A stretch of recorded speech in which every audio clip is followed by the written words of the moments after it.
The district believes that strong partnerships with parents, the community, and the town government are essential in developing a fiscally responsible and educationally sound school budget.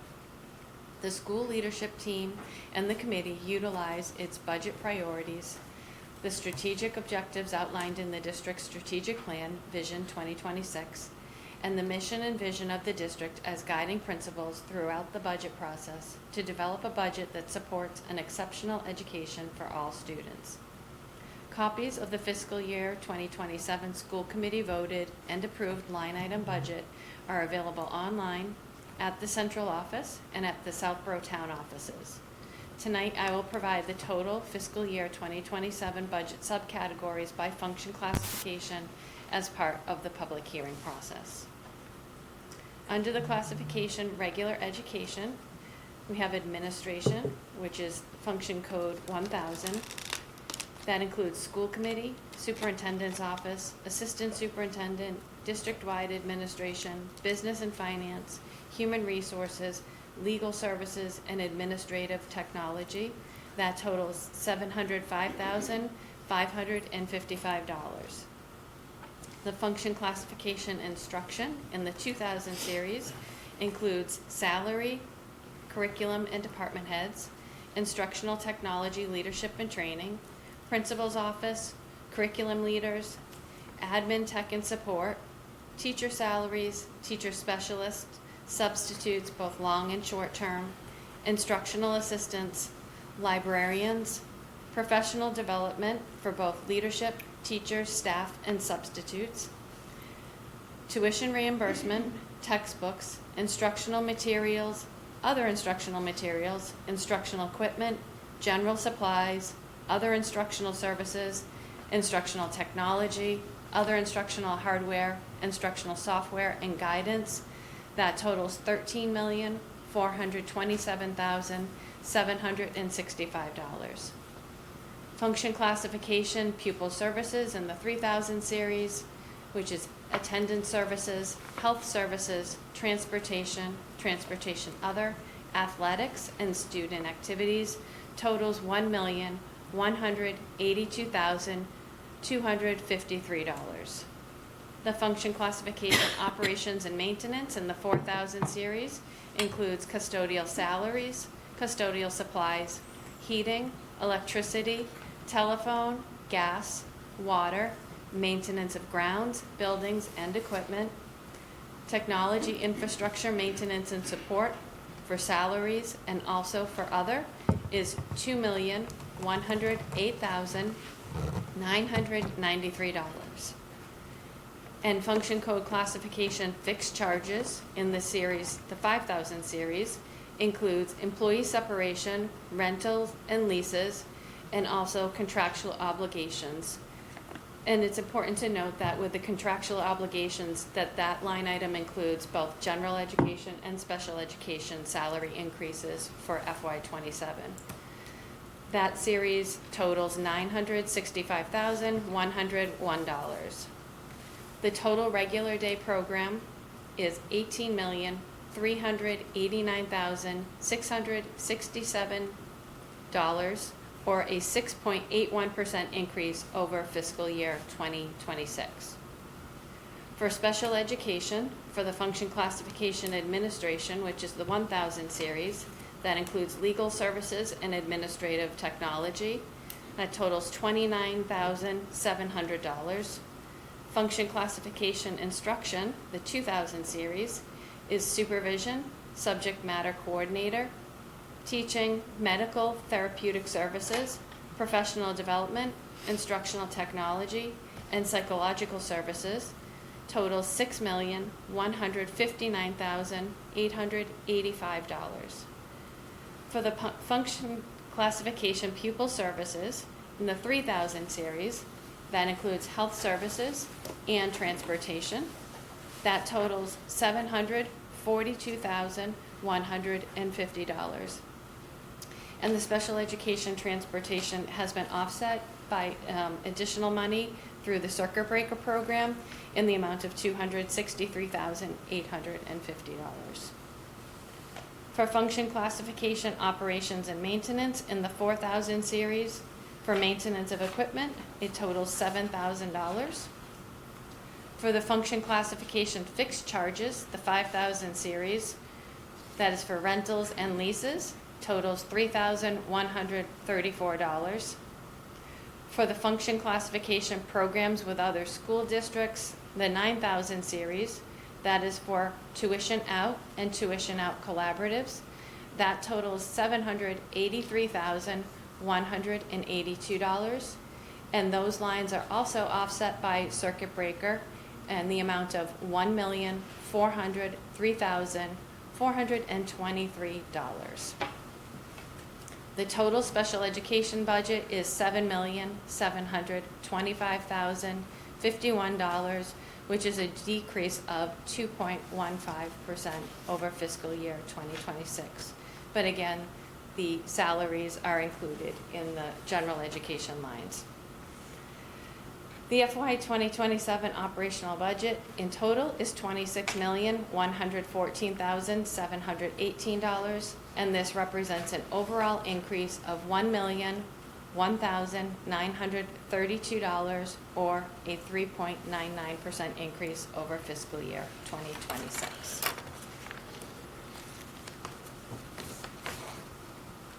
Any questions on that? And I just want to clarify one item, that the contractual obligation year-over-year increase is it for both special education and regular programming is included in the fixed charges under 5,000 for the regular day, but the actual salaries are also included in the special. It's just that the increase in the contractual obligation. So that's just grouped, the contractual obligation piece is just grouped together, but the salaries are between regular and special education. And once we finalize our other contracts with our, with the Unit C, then we will split everything out, Okay. and it will be in the correct accounts. Got it.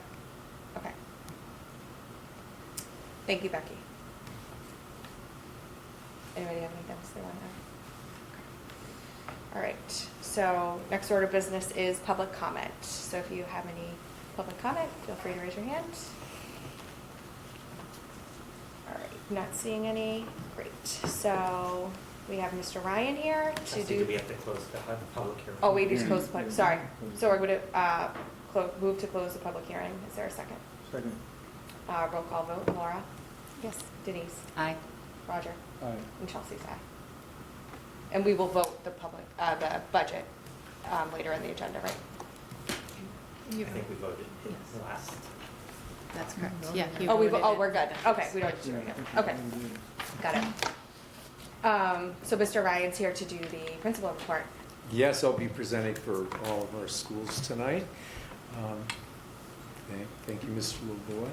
Not me, Dr. Reinhorn is driving. Oh, is she? Well, thank Hands are off the wheel. you. Thank you for my media team. Start with the Finn School, and I'm very proud to share some news that reflects the compassion, support, and strong sense of community within our district and the Mary Finn School. Earlier today, our district and the Finn School were honored with an Employer Recognition Award from New England Donor Services, nominated by a former staff member, Christina Aguirre. Christina previously worked at the Finn School's preschool program and received a life-saving organ transplant last year. During her illness and recovery, she shared that the support she experienced from her colleagues, the Finn School community, and the school district made a meaningful difference throughout her organ transplant journey. In her nomination speech, she recognized and expressed heartfelt gratitude for the care, support, and encouragement she received while navigating the incredible journey. In her challenges, she personally thanked Superintendent Martineau, Heather Richards, preschool administrator Jen Henry, Finn School staff, and central office for the incredible support they provided throughout her organ transplant journey. Thoughtful check-ins from all staff members in central office, ongoing encouragement. The support she received reflected the very best of what it means to be a caring school community. And this recognition from the New England Donor Services is both a celebration of Christina's strength and resilience and a true reflection of the empathy and compassion that defines our school district and our school community. It was a true honor this morning that Christina chose to recognize us in the Mary Finn School in this meaningful way. And it was a very touching and a somewhat emotional award ceremony this morning. Photo 2 highlights a wonderful connection that the Finn School has established with Algonquin.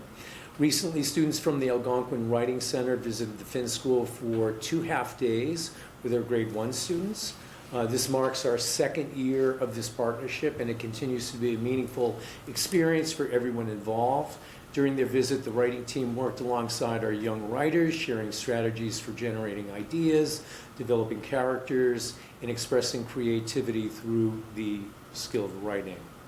The Algonquin Writing Center is a student-led academic support program founded in 2016. It's headed currently by Sarah Stein, a Southborough resident and English teacher at Algonquin. The idea is to improve writing skills for students in the high school, and they've just started to, over the past couple of years, reach out to the Northborough, Southborough schools to help students with their writing skills, developing passion for writing. So during their visit, high school tutors guided first graders through several creative writing prompts. They did it designed at a developmental level to spark creativity and imagination. One prompt quickly became a favorite: would you rather sneeze confetti or burp bubbles? So students shared imaginative responses to build their own stories. It was a wonderful example of cross-school connections, mentorship, and the theme of belonging. Photo 3 highlights some of the fun activities that took place during our Read Across America week at the Finn School. Throughout the week, we celebrated reading with a focus on the imaginative stories and the beloved characters of Dr. Seuss. The goal of the week was simple: to spark joy around books, encourage the love of reading, and bring our school community together in a creative and fun way. Across classrooms, students explored Dr. Seuss stories through a variety of engaging literary activities. Teacher incorporated read-alouds, favorite books, while students practiced rhyming, playing with language. Dr. Seuss-inspired writing and artwork.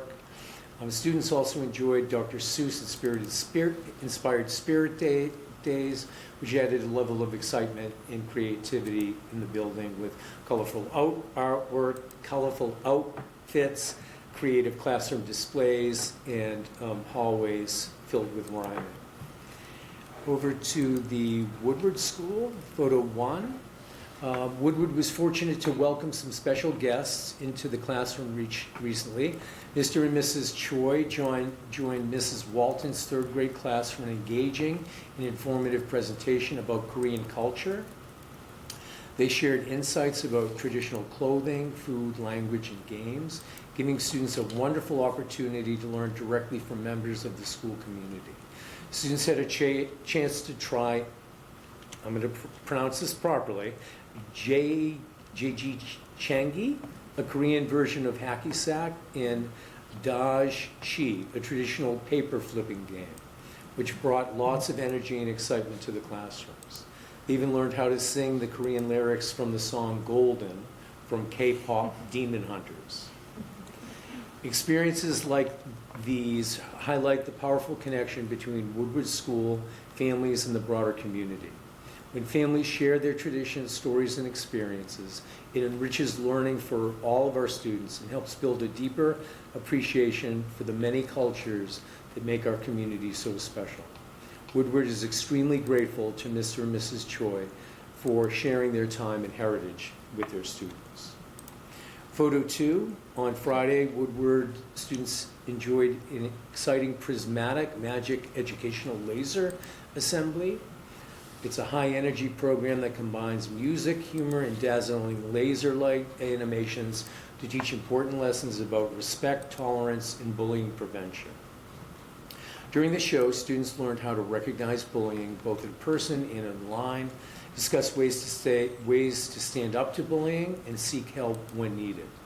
The presentation emphasize the emphasis of teamwork, positive character, and open communication through 5 key teamwork traits: respect, inspire, grow, help, and trust.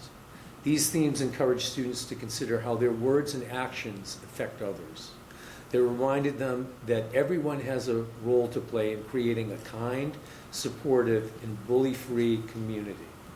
The engaging visuals and energetic songs kept students laser-focused while reinforcing the message that doing the right thing and supporting one another helps make our school, the Woodward School, a safe and welcoming place for all. Huge thank you to the Woodward SOS and parent community for making this enrichment presentation possible. And the third photo, Woodward second graders were very excited to welcome educators from the Discovery Museum for a dynamic creative arts presentation titled The Science of Matter, sponsored by Woodward SOS. This engaging program brought to life science through hands-on demonstrations, interactive exploration. Students investigated the properties of solids, liquids, and gases as they discovered how matter changes and behaves in the world around us. The Discovery Museum, located in Acton, is a beloved hands-on children's museum that blends science, nature, and play to inspire curiosity and exploration through interactive STEAM learning experiences. Students' oohs and ahs were contagious as they observed experiments and actively participated in this presentation. Programs like this reflect the museum's mission of helping children ask questions, make observations, and explore how the world works through engaging hands-on learning. And again, Woodward is incredibly grateful to SOS for supporting this enriching experience. Going to the Neary School, photo 1. Neary is proud to share that the artwork created by several Neary students has been selected for submission to the Massachusetts Art Education Association statewide K-12 Youth Art Month exhibit. Youth Art Month is a nationally recognized celebration held each March to highlight the value of high-quality art education and to showcase student talent. This selection is a significant honor as each art teacher may submit only 10 pieces of artwork for their school. The Neary students selected are Kate Belafonte, Alan Wang, Arnav Personati, Ann Zhou, Arjun Gawanda, Alana Lee, Annabella Nigro, Betta Kriega, Jax Lacchiato, and Kaylin Robbins. If you'd like to see their work, this year's exhibit will be presented virtually March 2nd, 2006 on the Massachusetts Art Education Association website. Neary School will also share the exhibit link with families in the school community. Photo 2, during the holy month of Ramadan, some of the Neary students are observing fast. Instead of going to the dining room during lunch, they're choosing to spend their time in the library or meeting with Mrs. Valente. 2 5th grade students, Romanaja Nav Kashif and Marlene Rana, used this time to create a slideshow that they presented at last Monday's whole staff school meeting. They did an excellent job teaching peers about the 5 pillars of Islam and explaining the significance of Ramadan and Eid. They also brought meaningful items to share, including topai, a cap traditionally worn by men and boys, hijab, a headscarf worn by girls over 12, and women. The Neary staff and students learned a great deal from Marlene and Ramajia, and we are very proud of their thoughtful and informative presentation shared with the Neary school community. And photo 3. On March 11th, students from Algonquin Regional High School joined Neary for the annual Read Across America Burroughs event. This is the second year participating in this wonderful tradition. Neary staff enjoyed welcoming back some of their former students, Laurel Cognan Holman, Simon Linden, Jacob Heisler, Madison Wilson, and Sophia Keene. The high school students read to peers of classrooms and spent additional time answering questions and reconnecting with their former teachers. It's a truly treasured event for Neary, and they extend their thanks to librarian Kim Honey and Newton Matthew for organizing this special event with their students. And on to Trotter. Photo 1. Prior to the February break, Trotter 7th grade students in Mrs. Grimley's class, Miss Morris's class, and Ms. Penzoni's class participated in a meaningful literary experience connected to EL curriculum, covering a text, A Long Walk to Water. As part of the learning process, Trotter students visited 4th grade classrooms at Neary School to read aloud and share stories with younger students. The novel addresses complex themes such as war, displacement, hunger, and access to clean water. Trotter 7th graders thoughtfully considered how authors present challenging topics for younger audiences, used Nazarine's Secret School as a mentor text as they began to prepare their own illustrated digital books designed for elementary school students. The visit provided their students with a meaningful opportunity to practice leadership, empathy, and audience awareness while strengthening connections between schools in the district. In photo 2, First Trotter hosted its first ever Ram Jam this year. The event was held on Friday before February break and served as a new school-wide tradition, replacing the former student-faculty basketball game. Ram Jam was designed as a spirited competition, pep rally, and community building event with teams representing 6th, 7th, and 8th grade students alongside faculty members.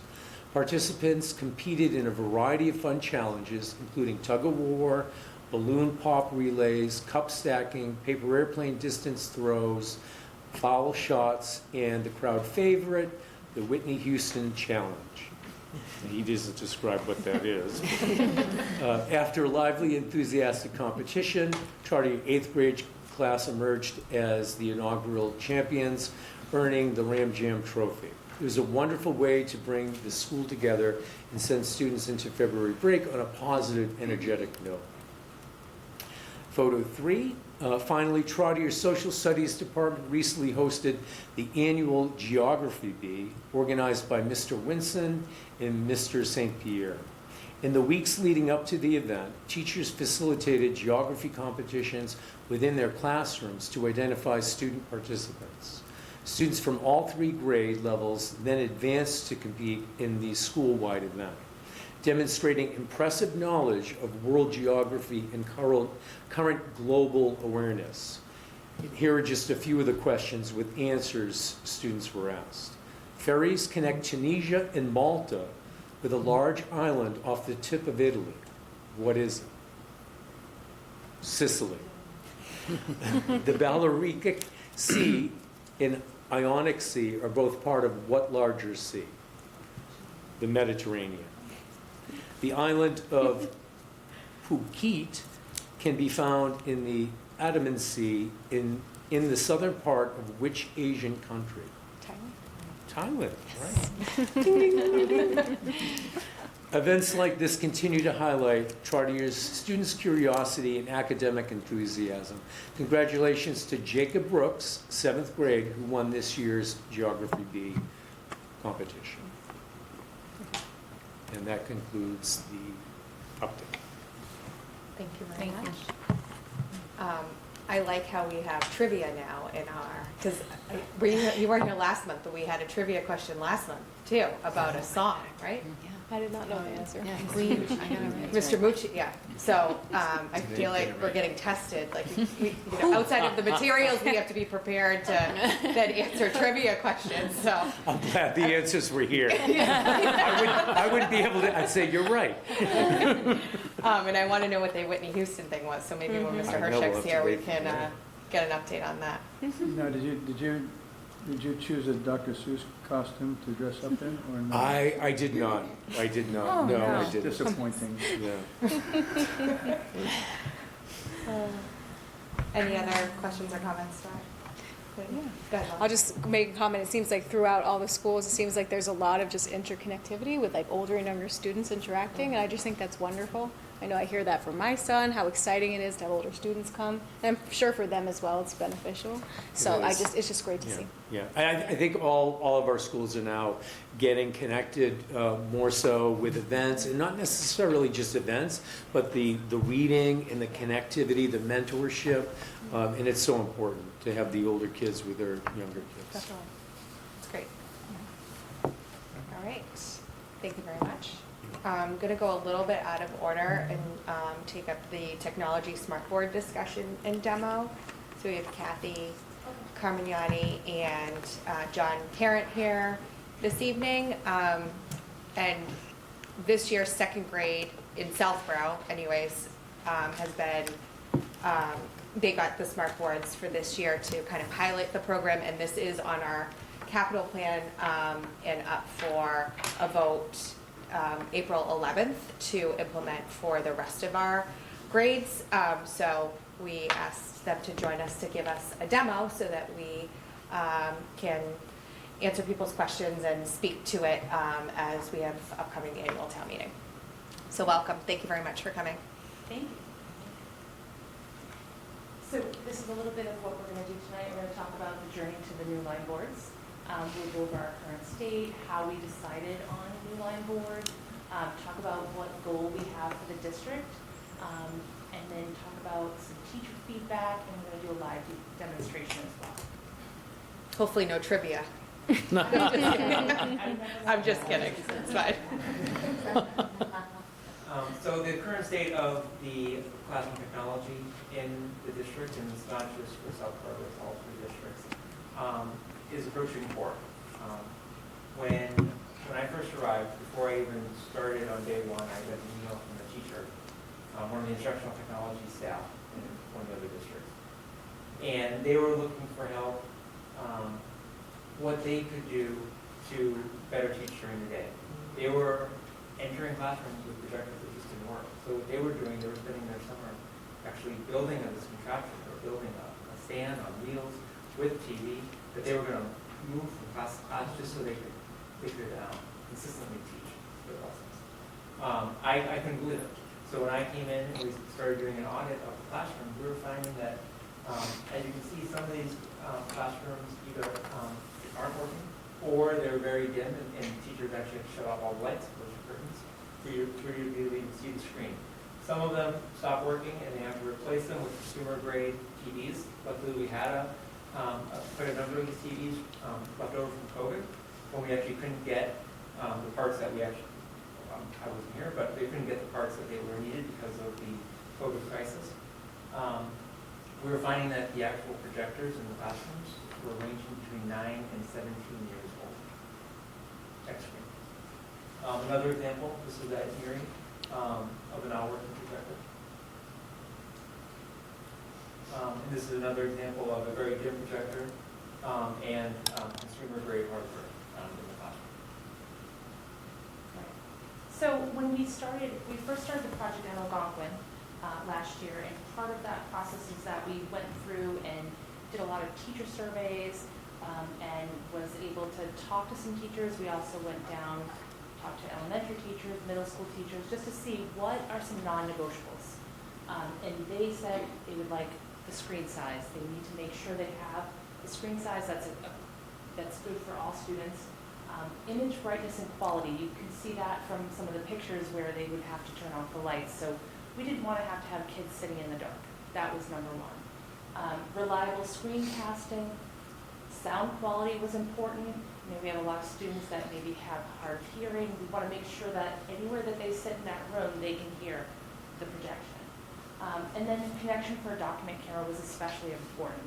Especially, you'll see from some of our teacher demonstrations, you know, a lot of times we have teachers that want to show student work, and the kids want to show their own work, and that's really an important piece for us.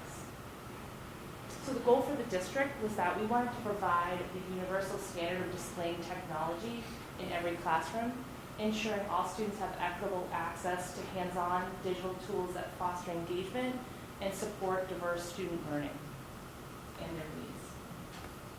So the way we journeyed to New Line is that, you know, at first we had gone out, we had looked at We looked at projection systems, and then we realized very quickly from our research, the cost of interactive displays had really decreased to the point that they were affordable to us. That to replace with a projector was about the same as to replace with an interactive TV system, or interactive panel, sorry. So we had tested a bunch of different ones. We had faculty come in, we had our ITSs throughout the district. We had Kathy Lazat had come in during one time to make sure, that it was going to be great for the younger ones. So we decided on New Line, mainly they are Google EVLA certified, and we have non-proprietary software, which means we don't have that recurring cost year after year to have to buy the software out. That was really our concern. We wanted to make it budget friendly. It has 4K ultra high HD, it has antimicrobial glass, 20 points of touch, and there's an embedded blue light filter. Because we didn't want the kids to be, we didn't want to have any effect on eyes, especially for the teacher as well. We wanted to make sure that there was an ease of adoption with multiple entry points. Not everyone is high tech. We wanted to make sure that a teacher could walk up to this board and be able to use it within the first day and not have a worry. And as they felt more comfortable, they could add more things to their repertoire. Big thing, this was the only board that was going to give us a 7-year warranty. And there's no cost for professional development. We have them flying in for our professional development day to provide PD for our staff, which is great. We had them at the beginning of the school year, which was great. So that's what we like. We can have virtual sessions with them anytime we want. I have one tomorrow. So we really liked their customer service. So last year, what we did in the summer, we did 62 panels at Algonquin, which is about 2/3 of the classrooms. We did 20 panels at Milligan, and in Southborough, we did 7 panels at Woodward. And we consolidated it to the 2nd grade because we felt that as a team, if they're working together, they'd be able to kind of troubleshoot with each other. They're talking about the same curriculum, they're talking about the same needs as the kids, and we didn't want them, one to not have the same thing as the other. So we thought that that'd be a great test case for us as well. So we did do a survey to see how everything was going with our staff. One thing they said, they use it every day. They have high student engagement. We had ranging from our 2nd grade class to the middle school to the high school. Students are going up and using the board, whether it's the little kids going up and you can see interacting with the board, to the high school where they have students that are streaming their work to the board, which is kind of nice.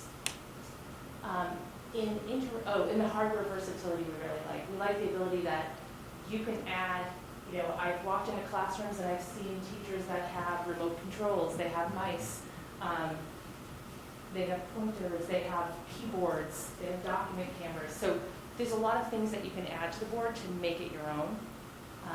And then within interactive literacy and math, and what we've seen a lot is we've seen a lot of word work. We've seen people that the kids can move words here and there on the board and physically touch things.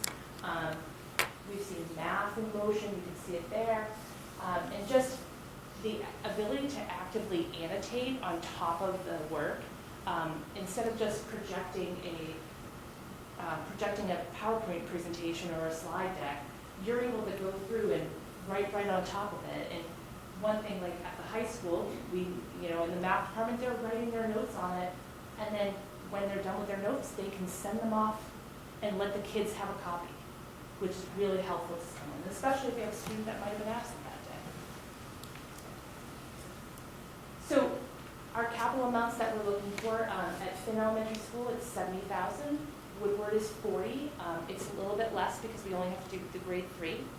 Neary is $75,000 and Charter is $180,000. So the total cost, the total request would be $365,000. We're now at the part where we get to have a teacher demonstration. So we have Miss Gwen Robison. Did I say that right? Yes. Rosen, thank you. And Miss Colleen Black, our grade 2 teachers. I'm so excited to have them and so thankful that they were able to take time out of their night to come. one of the things that I think is kind of neat, just so you see, right now we're streaming through the Apple TV, but I'm gonna go through and just change it to the home screen, and Gwen's gonna go through and just pull it up on her hard drive. Thank you.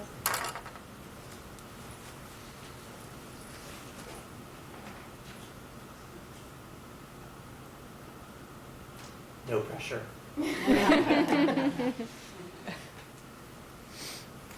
Just pretend we're kids watching. I love you come up into it. So we really enjoyed the boards. It was actually funny, when we were coming up with this presentation, I was trying to think about how I did all the things that I did do last year without this. Because I use it all day, every day, and now this is what we're really spoiled with. So some of the reasons we really like the board is the efficiency of it. So Kathy was talking about is that there are so many different materials that we use in the classroom all the time. And we had a projector, and then we had our laptop, and we would hook it up, and then sometimes the visualizer or the document camera, going in between all of those things, sometimes to connect to one and then connect to the other. Maybe the sound doesn't work, the speaker's not plugged in right. All of those things take time. And when you have second graders' attention, you really want to use it. It's precious. So we don't want to waste any time. So I think that that's something that's been really noticeable this year, is the increase in time on learning, because we really decreased the transition time for students. So that's been really beneficial. It's also really engaging for the students. So they can come up and they can write on it, and they really want to. So if they have their paper on their desk and they know that they can follow along with you, but there's an opportunity for them to come up and write, they're on task what number they're on, because they want to be able to have that turn in that opportunity. So I think it's increased engagement as well. And just that we can make it visually appealing for kids. So we are elementary teachers. We rely on anchor charts and markers and making things very pretty for the kids, but also obviously having it be instructionally important for them and useful. So with all of our anchor charts all over the room, I think that it can be hard for kids to access all of that information, but we can make slides and we can pull up exactly what they need and put multiple things on one slide, which has been great. So Gwen's going to start, and we're just going to go through sort of like what our slide deck might look like in a day, and some of the cool features. Yeah, so all of the second grade teachers typically make a slide deck for each day. The curriculum that we use, most of it uses slides for instruction, so it really lends itself to us kind of just creating our daily routines within a deck for each day. We all typically start with like a morning slide that just kind of tries to be visually engaging, but also simple and easy for students to access. So their morning routine, of course lunch, which is very important, and then any important information like specials. That's just a sample. Our Wit and Wisdom curriculum utilizes slides, and this is an example of that. This is just an example of how we try to really keep students engaged and let them interact. We're learning about informative paragraphs in second grade, recognizing the elements, and writing informative paragraphs. So a typical example is, this is a sample informative paragraph. Students have this on their desks, and I have it on the screen as well. So we're color coding to identify the parts of the paragraph. So we're able to create the whiteboard right on top of the screen, so that students, I can call students up one at a time, and they can just come up and interact and highlight to identify the parts of the paragraph, for example. Obviously that increases student engagement quite a bit. They love that. But as I said, they also have a near-point sample on their desk.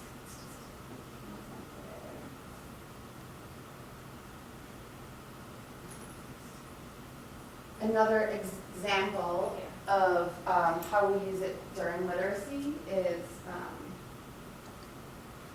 our literacy program works to kind of bring writing into the reading. So students respond to reading with writing. And so there's a lot of guided writing where we're interacting with them as we write. And so, you know, we're talking about the text and students are giving ideas. It's actually upside down. So I'm sorry about that. down, but for example, I could write Johnny Appleseed on here, and students are copying at their, sorry, it's upside down. At their desks, they're copying what I'm writing up here. There we go. There you go, it's right down there. Okay. Which many students are able to access, but there are times that students might need like a near point copy right on their desk, or like Kathy mentioned, sometimes students are absent. And so we're able to really easily just take a picture of what we create together onto the document camera and access it right away. I can access this on my computer and print it for students right away. So it just it's another way that it's really user friendly. Sorry. You want to stay there? You can say that. Yeah. So the other thing that kids can do is that when they have their writing under there, they can show their own writing, and sometimes when we put their own writing, they can edit and revise right on here. So they'll cross things out, put things in, show how to change or improve their pieces, which is really nice. And so this is just acting as the visualizer. I can move this around the screen. I can make it bigger. This is like the picture that Gwen took, and I can also like delete it. So you can, like she said, you can take a picture of this and you can export it. So let's say you did some math on this board and a student was absent that day and their parents want to do math with them at home. You could take a screenshot of it and you could send it in an email. Or you can take your whole slide that you've developed and you can put it all onto the whiteboard. So you could print out your whole day's worth of slides if you needed, or send it, or save it for next year. There's all sorts of options, but there's also some really cool tools on here. So I just took the visualizer and I moved it. But we are using the Eureka Math program this year, which really has a lot of hands-on components for students. In second grade, they really want students to conceptualize numbers and understand number sense. So when you're talking about hundreds, tens, and ones, it wants them to understand how much that is. So they bundle hundreds, and they actually make these. But then we want to take it from this actual tangible 100, 10, and 1 and have students be able to understand how they can use this to build numbers and add numbers. So this was one particular Eureka lesson that I did. Students, I put up the bundles that they had made, and they have whiteboards at their desk. And I was able to just, and there's like a pen that you can use too, and you can see that you can like change the colors of this. So if I'm doing hundreds, tens, and ones, like a model on a chart, and I tell the students, okay, this is showing 111, how can you make 111 on your board? They could write 100, 110, 11. I could then change it. Sometimes when you add in, what if I add in another one, how would your board change? And before, if I were doing this in a lesson and having to have the visualizer up, then I would have to maybe take it down and then try and show this on a whiteboard next to it. It's just very cumbersome, and this integrates it really seamlessly for the kids. So that piece of it was really nice. It also has different tools that you can use. So there's like rulers that you can just put up so that you can measure things so that the kids can see how to measure items. We have a whole measurement unit. So that's also something that's really helpful. And then when I'm in the whiteboard or when I'm in the visualizer, we can just go right back to the, do it like that way, right? Yeah. Our boards, sometimes our boards are like a tiny bit different than this board. They're all great, but like Gwen does things a little differently than I do on my board. But in this, you can do the visualizer full screen too if you don't want to have it in the whiteboard. Okay. So another really thing that's efficient is that we are able to utilize links right through the slides. So again, you know, asking second graders to wait for something to load can really derail things quickly. And so having these embedded right within the slides, and we're able to just jump right to a website. This is our Great Minds website for both Eureka and Wit and Wisdom. And we're able to quickly jump to the website that demonstrates,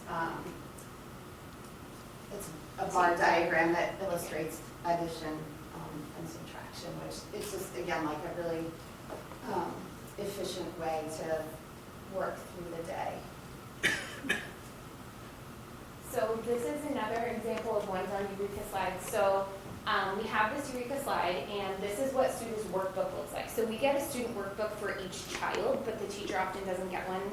We have enough for every one that needs it. So if I wanted to have this paper to show students what to do, I would rip it out of the books, I would go to the copy machine, I would copy it, I would put it under my document camera like this, but it's in the slides and I can write right on top of it. Also, when I made this slide, Gwen and I added directions on how to get started and screenshots from the teacher text that show 2 examples of how to solve the problem so that they can do it in 2 different ways, which is really nice. And then what I've done is a bunch of different ways depending on the lesson, depending on what the kids need. We can show them how to, combine, put the answers in. Sometimes I'll do 2 problems and then have the kids start, and then I can continue. They can look up what they need help. Sometimes I'll say, oh, you're done with this problem, you can come up and do number 3. So the kids get to show their work, and then there's directions. But the other thing that's very cool is that we use this as a computer, essentially. So if I'm not in the presentation mode, if I go back to like my slide, for example, and let's say I realize I missed a direction, or there's something the kids are really confused about in the moment while I'm teaching, I need to pivot, you can actually edit this right in the slide in real time. So I could change something on here, I could take something out, I could change my direction, because this is actually acting as the computer.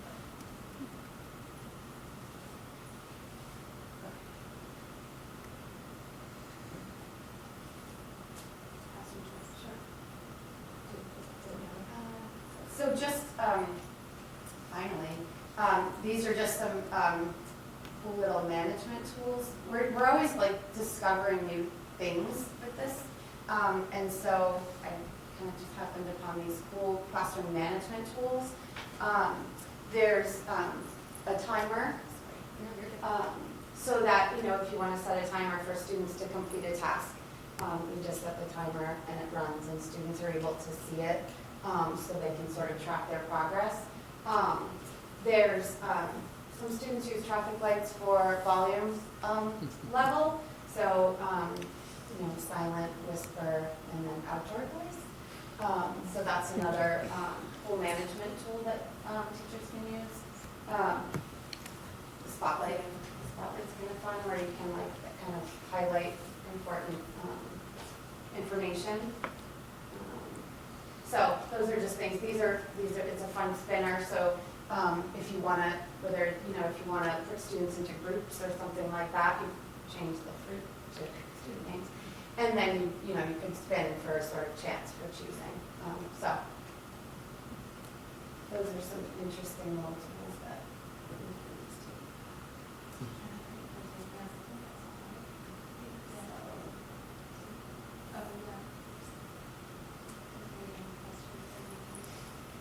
So I think that's sort of how we use it in our day. There's so much that you can do, and there's so much that we're learning, because it's only our first year using it, but so far we're really pleased with it. Thank you very much. Awesome, well done. Does anybody have any questions? Roger?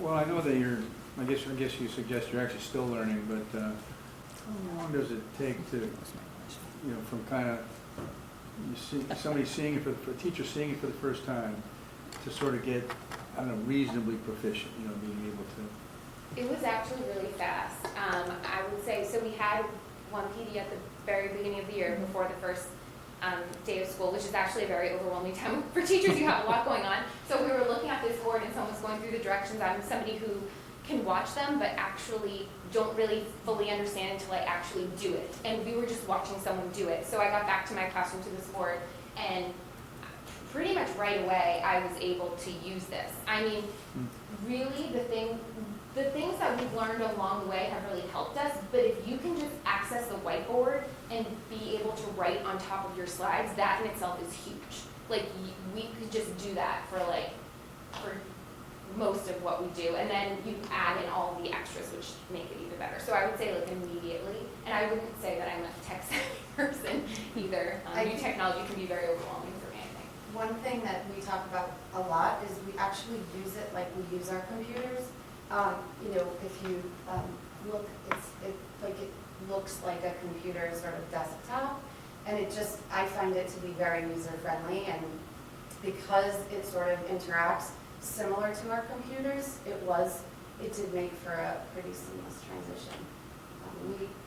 We started day The one. first with day of these. school, yeah, with one PD, and we haven't even done it on our own, really, yeah. Thank you. Yes, did you have a question? Part of my question was Roger's, but my second is, how long do you think it took to become comfortable with this technology? And did you have enough support getting there? Yeah, I mean, how long do you think, like, after a day, I felt very good to use it, but then like all the cool tools and features. Yeah, I think every day, I feel like I learn something new about it every day. And I do think that the fact that the team all got them together was really helpful, because we're always sharing cool new tips and tricks for it. And we're also able to ask each other questions. I also think that the technology support staff has been very helpful and very responsive. Anytime we have a question, they're there very quickly. So I feel, you know, because we do use them, like, this is how I get through my day with the slide deck. And so if something goes awry, there is a little sense of concern. But every time I've reached out, somebody is there within an hour, I would say. Yeah, Very very responsive. quickly. Yeah, and after we saw the PD presentation, if there was ever issue, we have the IT team that we reach out to, but also they came then to our building after that, so that when I was then able to try it, if there was anything that wasn't exactly working, or I didn't know what to do, they could ask, but also we work very much as a team, so if I didn't know, someone on my team knew. Or I would be like, look what I found out, and we would share our ideas too. It was, I would say, before being really comfortable, I know this is a question you're asking is how long. Yeah. I mean, I would say I felt very comfortable using it after day, like 3, like very comfortable. And then where I could do it without thinking about it, I would say probably like a month, where it's just like second nature. I didn't have to think through. Oh, the only other thing I forgot to mention is the fact that if you're out of the building because you're sick or whatever and you have a substitute, all of the slides are on this computer that's in our classroom. So my substitute can access all of my slides so that they can teach for me if I'm not there, and this is really useful for them to have. It also sounds like it was a good idea to implement the entire grade together. It really was, yeah. Yeah, I'd say too, like, I think, you know, we were purposeful about not overwhelming them with such, you know, there's more capabilities that this board can do. But I think getting them comfortable first, letting them be comfortable in their environment, and then layering different options is gonna help. And, you know, we said we could have the New Line people come to one of your PDs and just virtually stream in, just to answer questions. So we're trying to be mindful of just people's level of comfort and not rushing to give them all the, like, overload them with information. Thank you. And do you think our curriculum, so like Wit and Wisdom and Eureka, probably the front runners, integrate really well with this, and there's kind of no hiccups, and that's what those companies are kind of aiming for in how we're teaching now? I think that's fair. Yeah, all of our new curriculum has such a heavy component of, you know, digital work, and because that's what we use now. So the fact that it has the slides and we can put them in there, and you'll also see, like, if we just show this one really quick, because that'll show it. This is a Eureka slide where the children see the number lines, so they know that's how they're supposed to solve, and they can see the equation. So this is very interactive, so we're asking students we're using a number line, what's the first number you should write on the number line? So they'll tell us the answer, and then you move ahead, and it puts it on there, and then you say, what's the next step? And they're supposed to respond, and then it shows them. So it works really well to keep them engaged. Yeah, so it's like meant to go. It does it one thing at a time, and that's really helpful. We also had, at the middle school at Melican, we have the boards there in the science, in social studies, English. And one of the things that we saw was even when we piloted some of the science curriculums, they were using this with seamlessly. And Okay. the kids, they were able to do a lot of, they had their notebook journal electronically, and kids were able to access it. So it was definitely used with all the different curriculums, which is great. Okay, that's great. And you can even see Glenn logged into Grapevines very quickly, but this isn't even hers. Like, the one in her classroom, she's already logged in. So it would even be faster than what you saw, but it really didn't take a long time. That's great. Go ahead. One more? Yeah. Maybe this might be for Kathy. I think the capital request, we're going with about 350-some thousand. How much does a board cost? A board, John, was about 1,500-1,600. Okay. And we're thinking about, we kind of budgeted 3,000 per classroom, just to be able to do the installation. When we put them in at Woodward, we made sure that the cords were above so that no kids were really gonna be disturbed by cords. So we were really thoughtful about how we did our installation. Yeah, so installed, it's probably more like 3,000. Yeah. Yes. So Thank you. on that train of thought, Neary, Yes. we're not installing on a wall, or have we kind of worked? We I'm haven't looking gone at- through that, but we do have an option to put them on carts as well. Okay. So it is an option. Okay, I mean, I think the intent with Neary specifically is that we would be able to continue using them no matter what we end up doing with the building. And if we had to take students and equipment out of the building, we want to be able to Right. put it back and use it in the interim, depending on where we're relocating. Okay. Yeah, always a thought in our minds. So is that a higher cost No, than, it's probably a little bit lower. okay, because you're not actually installing them on the wall? Depending upon electricity and things. But just so you know, this is an 86-inch board, and the typical board that we would put in the classroom is 75 inches, Okay, which is still a very big board. yeah, okay. Hmm. Any other? And you guys, Go ahead. Unless there's more questions. I had just a quick question, comment. I'm just wondering if you found that there have been ample opportunities between teachers, like teaching similar lessons, that you've had chances to collaborate on best practices, because again, there's some like integrative tools here that look like they could really enhance like the learning opportunities for students. So just wondering how that collaboration between teachers is. We collaborate a lot. We meet and talk all the time about our practices and, as I said, strategies and tips and tricks. So, yeah. We have a team meeting every week, so the second grade team meets as an entire team weekly. That time is carved out for us within our school day. And we have an agenda and have lots of things to discuss, but the board at the beginning of the year was something that was on our agenda. And we even had like our meetings instead of like in a conference room, in a classroom, and we would show different things. So every grade level has team meeting time, right, Ms. Ryan? Yeah. Great. Yeah, I would say too, like at the high school, we have 62 boards installed. We also have an ITS person there that will help teachers walk through everything. So, we were happy that our tech staff is actually well versed on this and can help them a bit, but, we're certainly able to support them more as we go along. So next year, if we're doing K-8 minus second grade, do we have the ITS capacity to be there within an hour if needed? And do we have more support at Trotter than the elementary schools? Like, can you kind of speak through that a little bit? That was definitely something that we need to work through. Okay. Looking at that and, working through I think we've now seen 1 year of the rollout. We know what the common issues are. We Okay. can kind of foresee those. We know what the questions teachers are going to ask are, so we can really tailor, our support page to have quick videos for people. So I think there's lots of things that we could put in place.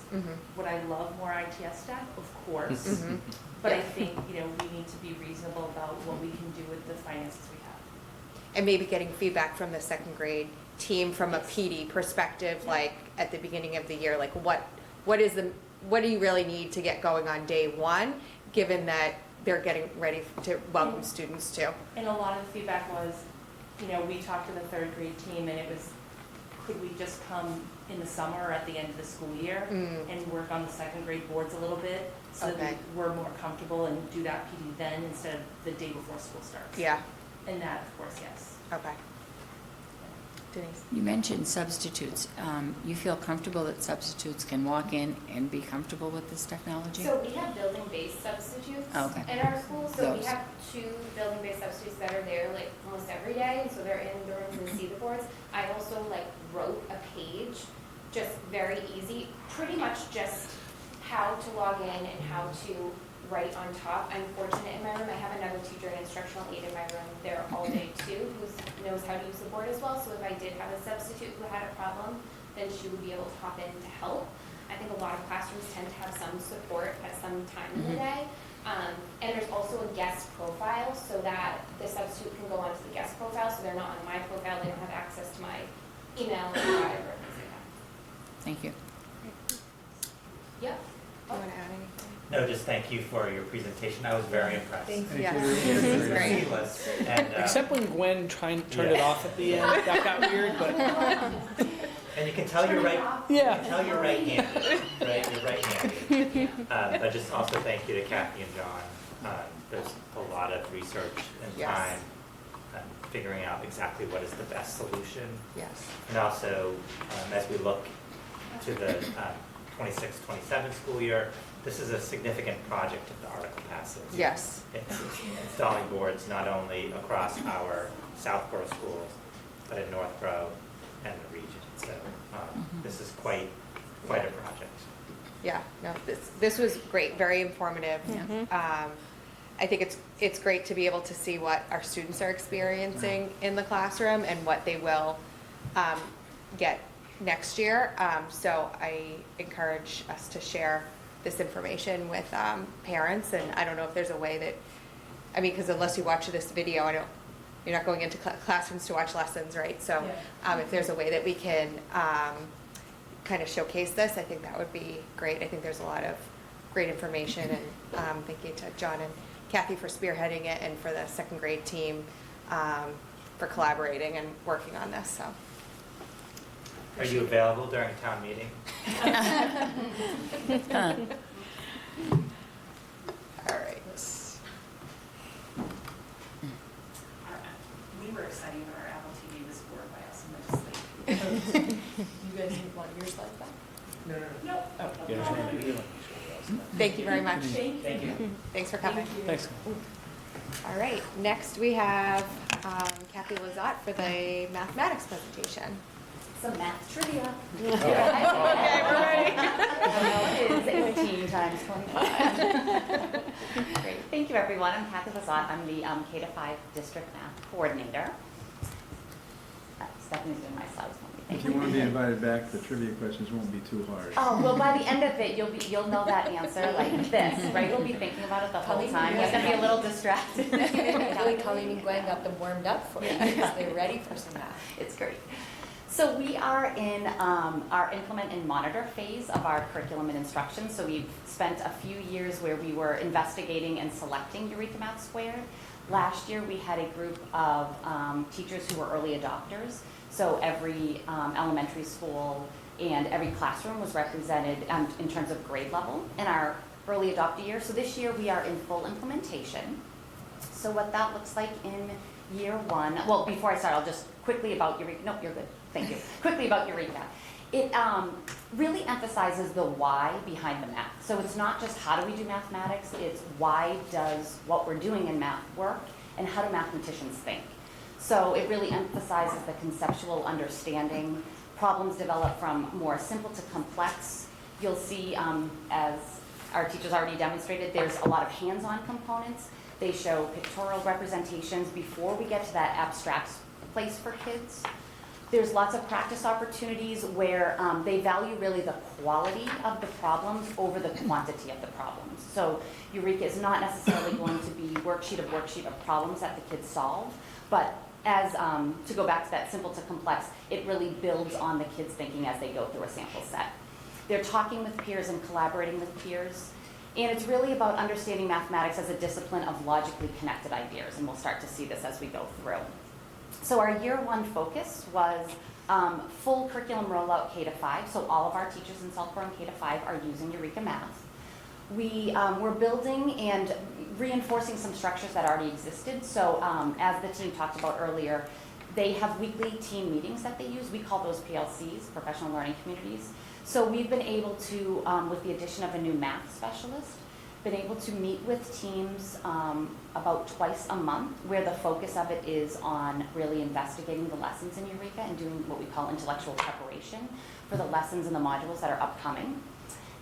So we consider that actually what we call job-embedded professional development. So we have our professional development days, which are wonderful. They start the year, and we have one or two throughout the year. But with the coaching, it enables us to have that professional development on a consistent basis for teachers. So that's been really wonderful to be kind of rolling out and doing that in our first year with the new program. And some of our priority, that's okay, was just family communication. So this year we had, we hosted 2 family nights, one in Northborough, one in Southborough, but we opened it up to both communities to make sure that as many people as families that we could get to attend. It was mostly for parents. It was an information night about Eureka Math Squared, and both were well attended. Thank you. So some of the instructional shifts that we're seeing with Eureka, again, that greater use of mathematical models going through the concrete and pictorial stages. Really a big one is student discourse and justification. So that opportunity for students to talk about the mathematics and work and learn from their peers.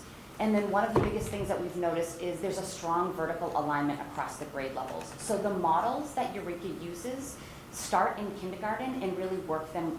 You'll see them all the way up, no matter what the concept is, all the way to 5th grade. And that's been really exciting to go into any grade level classroom, and you can see models and how they build. That takes a cognitive load off of kids learning mathematics when they're using models that are familiar for them, but the content that they're using the models is new. It takes off a load for them, and that's one of, I think, to me, that's probably one of the biggest benefits I've seen with this program. So some of our positive indicators are, there's just a clearer lesson coherence. So the lesson is really structured to have, the first 5 or 10 minutes of every lesson is fluency. So it's really quick. It's designed to be, counting, or you saw some of the slides that the teachers had provided where they're just solving some computation problems on whiteboards, or, using different models in that. And then also the fact that we're just seeing students learning from each other a lot more. So the program has a lot of call-outs where they say, have kids work in partners, have kids turn and talk about this. So we're seeing just an opportunity for students to share their thinking with their partners or their classmates or their peers, or like the teachers have showed, using it on the board and being able to display their work. So some of our challenges in the first year were anticipated because we had early adopters, so that was nice. We anticipated challenges like pacing. It's the first year of a new program, so not only are students learning what the routines are, but the teachers are as well. And there's just some learning curves with some new models. So some of the models that we are emphasizing were part of our old program, and some of them are a little bit new. Or how those models might be used might be a little bit different. So that's just been a little bit of a challenge, but some of our response to that is we just, as we go, we refine the pacing guide. So we just work, our math coach works with teams to say, what do we need? What do we have ahead? How can we take a look at this next module? What can we do? What days do we have available in order to, add in some lessons or whatnot? We've clarified assessment expectations. So originally, they offer a wide variety of assessments, and we were like, yes, try them. And then what we realized was, these might be more consuming, and we felt, teachers' feedback was, we feel like we're assessing a little bit more than we might be wanting to, So we just gave, here are some must-dos. You must give these assessments. Here are some nice-to-dos. So if you want to, these are optional assessments. So that's been really nice. And then we continue that collaborative planning time and shifting really a lot of that collaborative planning time from, in the beginning of the year, it was a lot of technical things, like where do I find these resources, how does this program look, and really focusing it on what is the new math coming, and making sure that as an adult learner, I understand that, these models and these methods thoroughly in order to help prepare the kids for that. So our year 2 priorities, next year we'll continue working on implementation with fidelity. We hope to talk more about the UDL principles in our core instruction. They're there in the book. A lot of call-outs, are within the teacher manual. We see a lot of teachers using them. We're just not necessarily focusing on our PLC time and our professional development time on them, but that's what we are working toward next year. We hope to just, use more student data in order to inform some of our instruction. So if we were to look at Great Minds, the site that Glenn had logged into, they have a really robust data system and for 3, 4, and 5.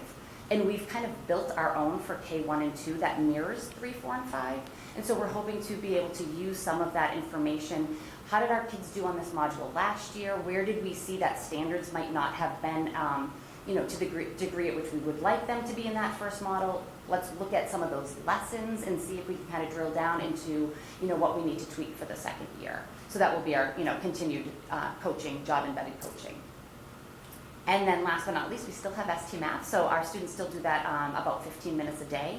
It's our digital supplemental program. And this year, one of the really nice things is our math champions focused on, kind of the slogan is, what's the math?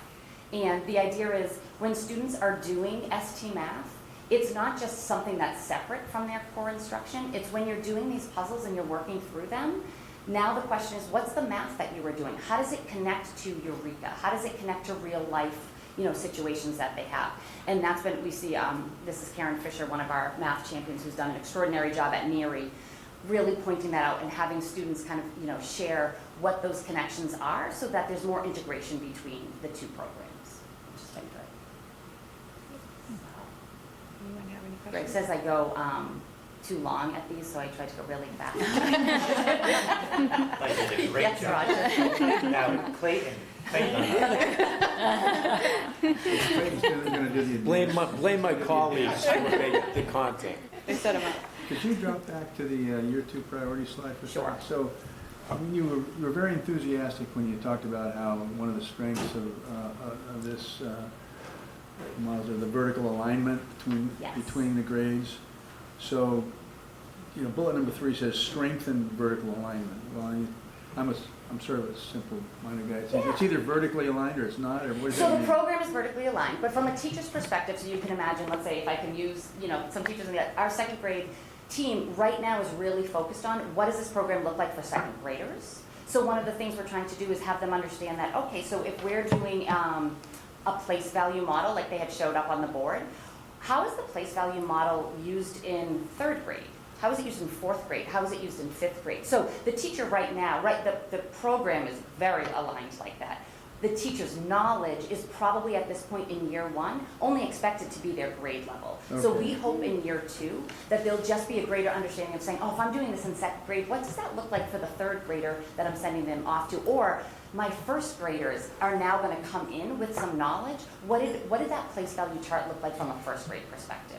And so we're already starting a little bit of that work in like our PD day that we have in March. We're starting that conversations. We've had some of that conversations with our special education team and seeing what does it look like across the way. So that's what it means. Just more that the teacher's knowledge will be broadened in terms of that alignment. So instead of just being focused on that grade, yes, and they start to think about, all right, what's it going to be coming from the previous grade, and where's it going to be going through the Correct, and that doesn't make sense to really focus on that in year 1 because you're focused on what you're learning in that grade level. Thank you. Yeah, no, absolutely.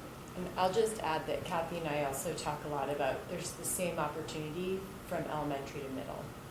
That if our middle school teachers better understand the models that the students are using in elementary school, and vice versa. If our elementary teachers better understand where the students are going, it informs some of the thinking as well. So in the future, yes. Are you getting the, I know you spoke about pacing a little bit, and Yes. obviously we have, with any new rollout, you're going to have, ebbs and flows with how that works. But am I remembering correctly that the part of the reason why we went with Eureka is because of the topics that were covered in a certain order because of a gap that we had in MCAS questions by a certain time of year? That was one consideration. So one of the things was, when we were looking at it, we recognized that very typically speaking, and this is across a lot of districts, they notice that measurement and geometry, if we were to look even just at state scores, Yeah. tend to be lower because those tend to be the last ones that are pushed up. Eureka puts measurement throughout. So the kids are learning the connection between the measurement to their place value system. So again, our early adopters, and even what I'm hearing so far, just that has been a big shift, but a positive shift, that kids are, they're making a deeper connection to measurement. So hopefully, again, and it probably takes a few years with MCAS scores to see Right. a difference, but hopefully that would be an indicator that we would see stronger. Okay, but you're happy with kind of the layout of the curriculum in terms of like the ordering of the topics, and that they're more integrated, it's not as siloed, maybe? Absolutely, Okay. yes, yep, for sure. Okay, great. For sure. And I think, again, that verticalness is really the key piece. That's, that, you know, we have one team in Northborough that they have, we have a first grade team who were early adopter teachers. And then we had a second grade team that was early adopter teachers. So now this year, we have a first grade team that they are in the second year of teaching, but first year kids. We have a second grade, that's the second year of kids and the second year of teaching. And then we have a third grade, it's their first year in teaching, but their second year for the kids. So we have this nice little pod in Northborough that we're kind of being able to see, like, are you noticing a difference? You know, you're a year one teacher, but your kids you're in year two of it. And we are. It's a big difference. Yeah, it's making a difference because the kids to that prior knowledge that they have, they see that model and they're like, I have a deeper understanding of that, I did that last year. So that's one of the So you positives. picked one school in Northborough, so both sections in that grade, those Correct. teachers were early adopters? Yes. Whereas in Southborough, we have kids that are Yes. everywhere. Exactly, yeah, exactly. So we did have interesting. early adopters in Southborough. Sure, We but they have yeah, different correct. teachers and then this year. the kids get shuffled, so Yeah, it's a little yeah. bit harder to, see that. Oh, okay. Oh, that's an interesting But just, perspective. yeah, an anecdotal, Yeah, okay. And it'll be interesting to see over time how your fifth grade feeds into Trotter with Absolutely. Carnegie, right? Which is a Yes. different curriculum, but Yeah. it'll be interesting to see kind of how that flows. And there's a shift between elementary mathematics, like for Eureka, it's called the story of units, right? So it's, when you get to middle school, it becomes more of a proportional relationship. And the mathematics takes that direction. So the fact that we use two different programs is the type of thinking shifts. So it's all the models that they're learning in elementary school will be applicable Yeah. to the learning that they're doing in middle school, for sure. Great. Okay. Anybody have any other comments or questions? Thank you very much. Thank We you. appreciate you coming and Appreciate your time. presenting. Thank you. Thank you. Thanks, Kathy. Did you get it, Greg? 18 times 25? I have my calculator. No, that's the idea. Eureka Math's going to teach kids that they don't have to And before calculate it that Before way. Kathy goes, I just want to acknowledge Kathy's hard work from the review process to working with the adoption committee, and then also thank educators. So the early adopters, but also the educators who are implementing this year. It's a lot to learn a new set of resources and tools, and they're working very hard. So just a thank you to them as well. And this is following on the heels of written wisdom, and Right. so our educators have been Right. carrying a heavy load. Right. And it's great to hear that the math coach has been helpful too, so obviously with that Instrumental. position, Absolutely. hopefully they're using that hard. Thank you so much. Thank you. Thank you, everyone. Mr. Ryan, you can feel free to go enjoy your evening. Thank you. Well, it couldn't be as much fun as this was, right? All right, next is approval of grants donations. So we have a donation in the amount of $40 to Southborough Extended Day Program from American Online Giving Donation Incorporated. Anybody have any comments on that? All right, well, thank you very much for the donation. I'll move that we accept the $40 donation to Southborough Extended Day Program from American Online Giving Foundation Incorporated. Second. Any discussion? All those in favor? 4-0, thank you. Okay, old business, special town meeting update. So just want to thank the committee, other boards and committees in town, central office and team, I guess, extend more beyond central office, and the voters of Southborough for attending Monday's special town meeting. I think it resulted in what we were hoping for, and I hope that that we now have a path forward to benefit the students at Neary specifically, and students that will be going to Neary. I just wanted to share that I received some feedback from fifth graders at Neary, and unfortunately I didn't get the information until I didn't get it before town meeting, and this was written prior to town meeting, so if you guys don't mind if I can just share. I'm not going to say the child's name, but he said, "My name is so-and-so, and I'm a fifth grade student at Neary School. Over the course of this year, our classroom has experienced 4 leaks as recent as Wednesday." This is a fifth grader? This is a fifth grader, yeah. A few of our students even had drops fall on them, including me. I don't think you would want your kids or yourself to be learning under this leaky roof. And then his sister is also a fifth grader, and she shared, "I'm also a student from Neary. My name is so-and-so. Now, what would you do if your house had a leak? Would you let it leak, or would you fix the leak? Probably fix the leak, right? Well, we should do the same to Neary. Thank you."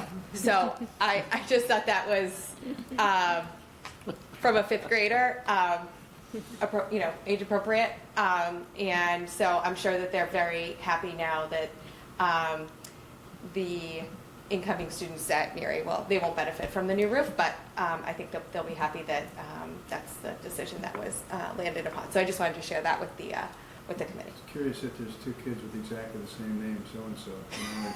You know, I just see it, irrelevant, but. 2 comments about town meeting? Go ahead.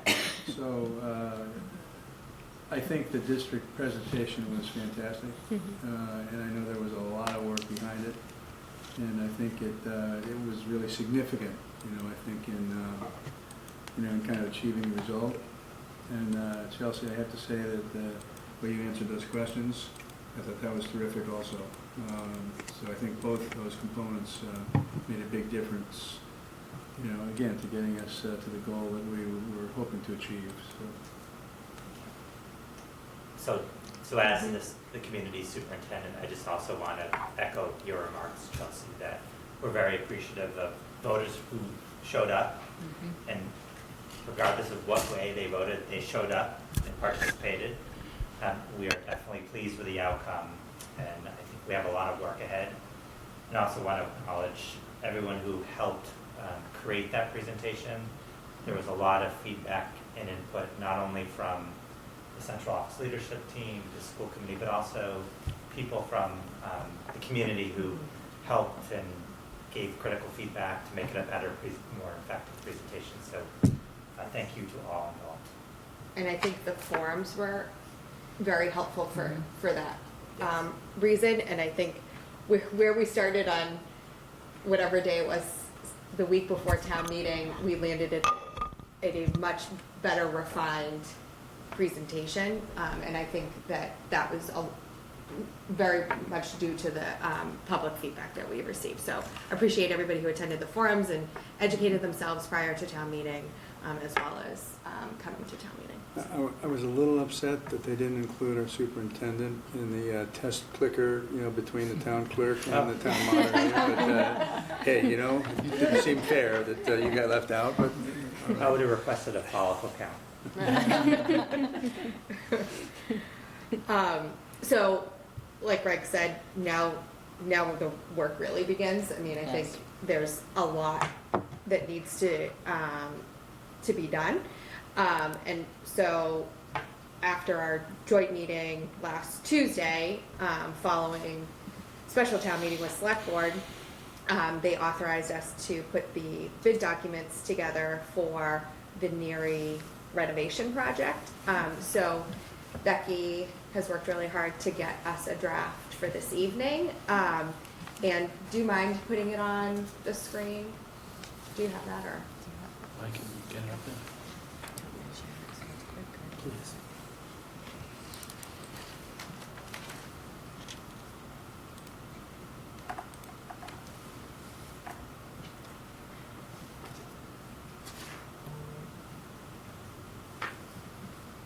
And just to kind of frame this, this is in regards to Article 1 that passed. So this is the $175,000 that we will be going out to bid to develop feasibility and schematic design for options 1 and 2 related to Article 1. 1 being the comprehensive renovation and improvement of Neary School, and option 2, and this is taken specifically from the article, the plan to address the deferred maintenance items and necessary improvements to extend the practical life of Neary by 15 years. And option 2 shall target a cost of not exceeding, and we need to talk about this number in a minute. We have 10.5 million in there. And the plan shall include the following items: ADA compliance, removal and or containment of asbestos, fire suppression system, maintenance and component replacement of the HVAC system, and pointing and repair of exterior brick and concrete. So the number that's in there is lower than the 15 million that we had in the article. And the reason why it's 10.5 million is because we have an estimate on the roof for 4.5 million. But I think we should probably put in a target not to exceed 50 million, and then just put in parentheses less the actual cost of the roof, which is estimated at 4.5 million. So I did make a Oh, you bit did? of an adjustment, so it does say option 2 shall target a cost not exceeding 15 million less the cost of the roof replacement. And can we just put in parentheses estimated at 4.5 million, so that at least they have like a ballpark? Yeah. And we can talk about the roof. Are we gonna talk about the roof next? Keith?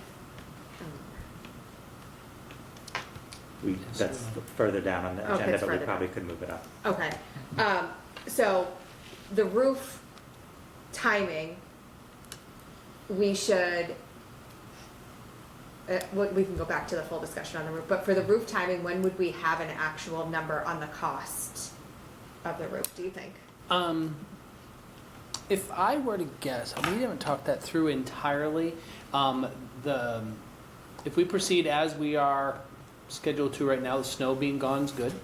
Okay, Because they can now start, we've scheduled them to come out next week to Okay. do the additional roof cuts. okay, That's really going to then springboard us into action Okay. and then may dictate a timeline. So one of the first things I have on my agenda with them is for them to do a little bit of a Gantt chart for me to say, hey, listen, this is what we're going to do now, this is what we're going to do then, and the Okay. expected time.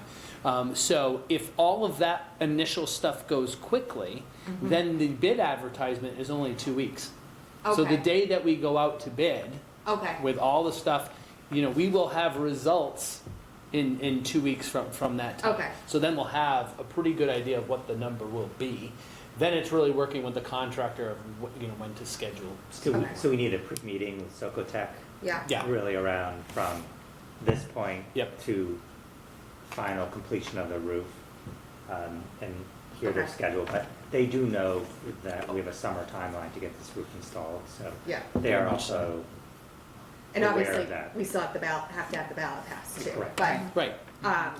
Okay, so I think there'll be plenty of time as this bid kind of develops and we get a contract for them to know what the actual cost of the roof's gonna be, to know how much they're working with.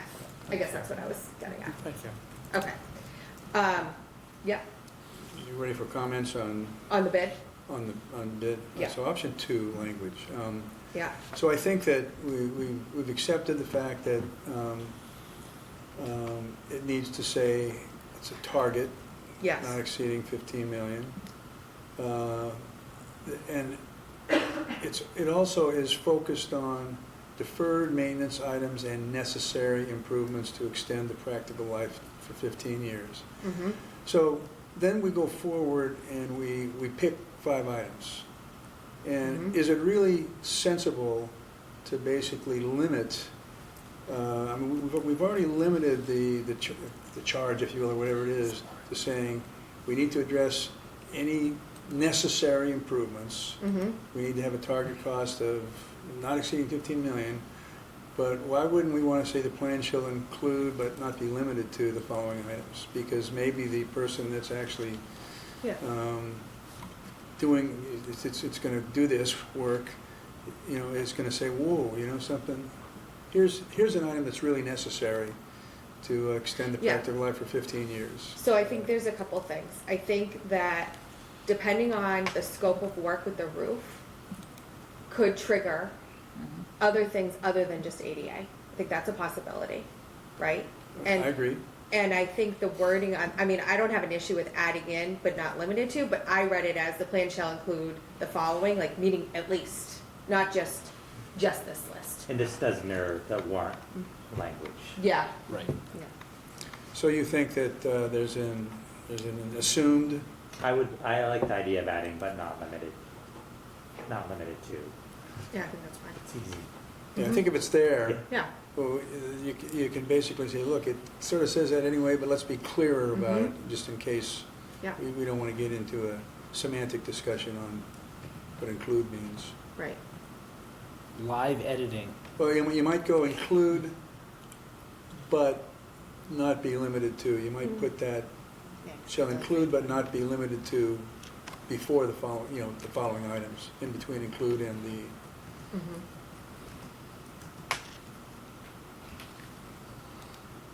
that's all I got on that. Okay. On that specific section or on the? Well, on that, yeah, on that Okay. section it is. Under the scope, I just had a question on whether we should have in here something around the septic system. So under the site analysis, I Yeah. did add. Oh, you did something. add septic? Yeah. Right there. Right there. Yeah. Oh, it's not Yeah. on the one I have. Okay, sorry, Live editing. okay. So this is the Yeah, you're right. the version you have. This is? So the version you're reading from Yeah, is different from this version. Oh. This has some of the edits that were made. got it, okay.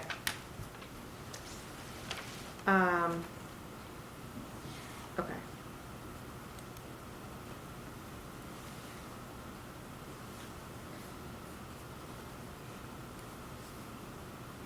Anybody else have any other comments on kind of the scope or?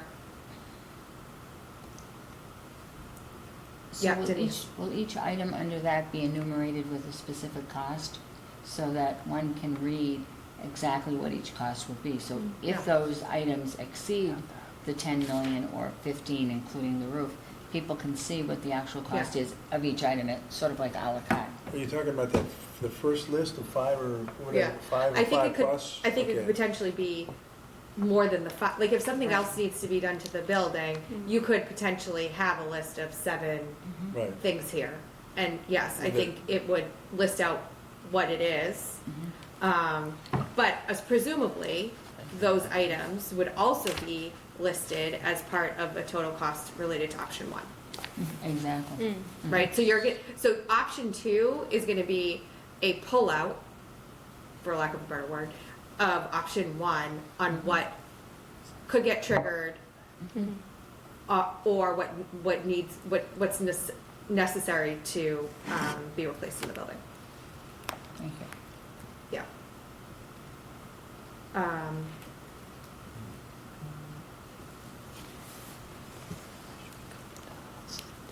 What else?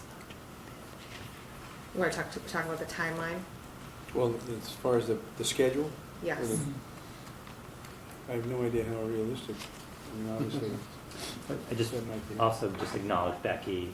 So we met with the select board Yeah, a week ago yesterday, and the turnaround time of this is quite Amazing. quick. Right. So Right. yeah, I think that a Instantaneous. lot of the work is really Meteoric. making sure we have good documents to go out to bid for. mm-hmm. And so thank you, Becky. Yes. Thank you. So, assuming that we want to approve this tonight, I think that the key dates would be that there would be a site visit on the 23rd, which is a PD day, and I assume we're okay with that? Yes. Okay. Good. And that submissions would be due by April 2nd. And that's like when you open the envelope and, no. So this is a little different Okay. because it's not like your typical bid where you've got like the sealed envelope and Okay. you're having a cost. This is like a request for services, so you're actually, there were a number of questions, similar to what we did with the OPM, when we were going through the nearing process. So you're ranking them, on their qualifications, and that's what those questions are that are included in this document. So there'll be, a team of people reviewing these, and then coming to a decision as to who the most qualified firm is, and that's when we'll negotiate the contract with the selected firm. So presumably, we would want to have a new building committee seated to go through the proposal review and interview process. Like that's kind of the, to me, like that, in this timeline, that's kind of the point that I would hope that we would have a building committee seated by then. And we can talk about the timing of that soon, tonight. So I guess that's the question is, are we, The month. yeah. I mean, I think, Less than. yeah, Well, I mean, Right. seated, Eleven. yeah, no, you're right, I'm Yeah. sorry, I was looking at the interview as the 13th, and, yeah, Yeah. it is less than that. so, I mean, I think, and we can talk about when we can convene to, do the charge and that kind of thing. I'm comfortable with being prepared to, collaborate and move forward with seating a committee by the end of March. And so I think that this would fit within the timeline, but we can talk about dates and if we have to come back to change this. Okay. I think another piece that was important that Becky put in here was explaining the amount of work that's already gone into this specific site and making sure that whoever is going to bid on this will go look at the work that went through MSBA and the Neary Building project. So I think that was a good, I thought that was described really well in Very this. helpful.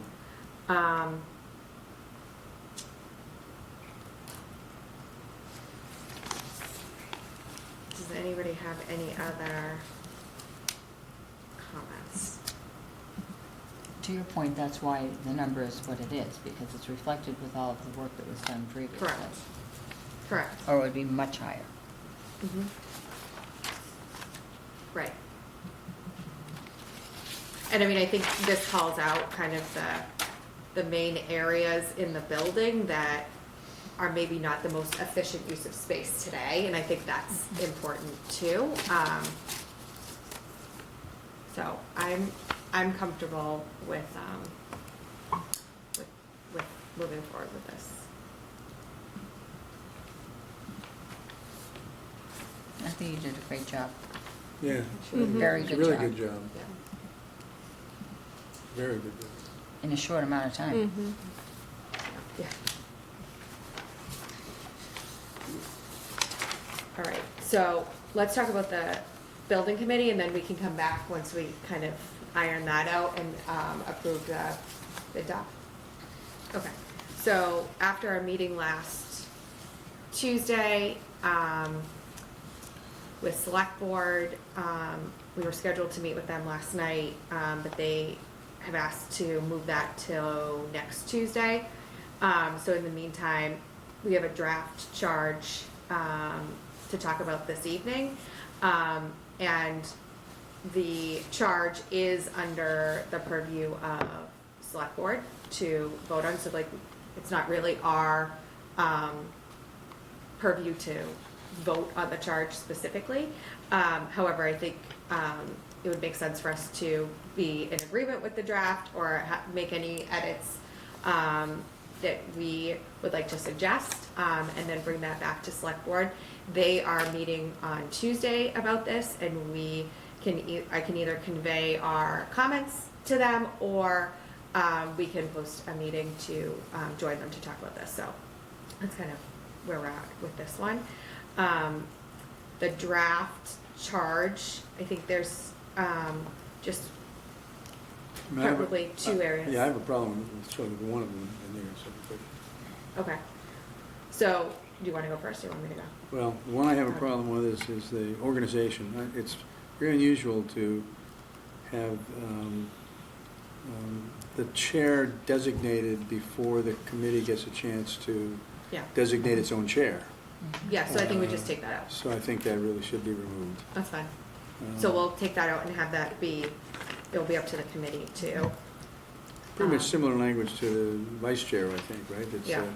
Vice chair shall elect the committee shall elect a chair from among the voting members.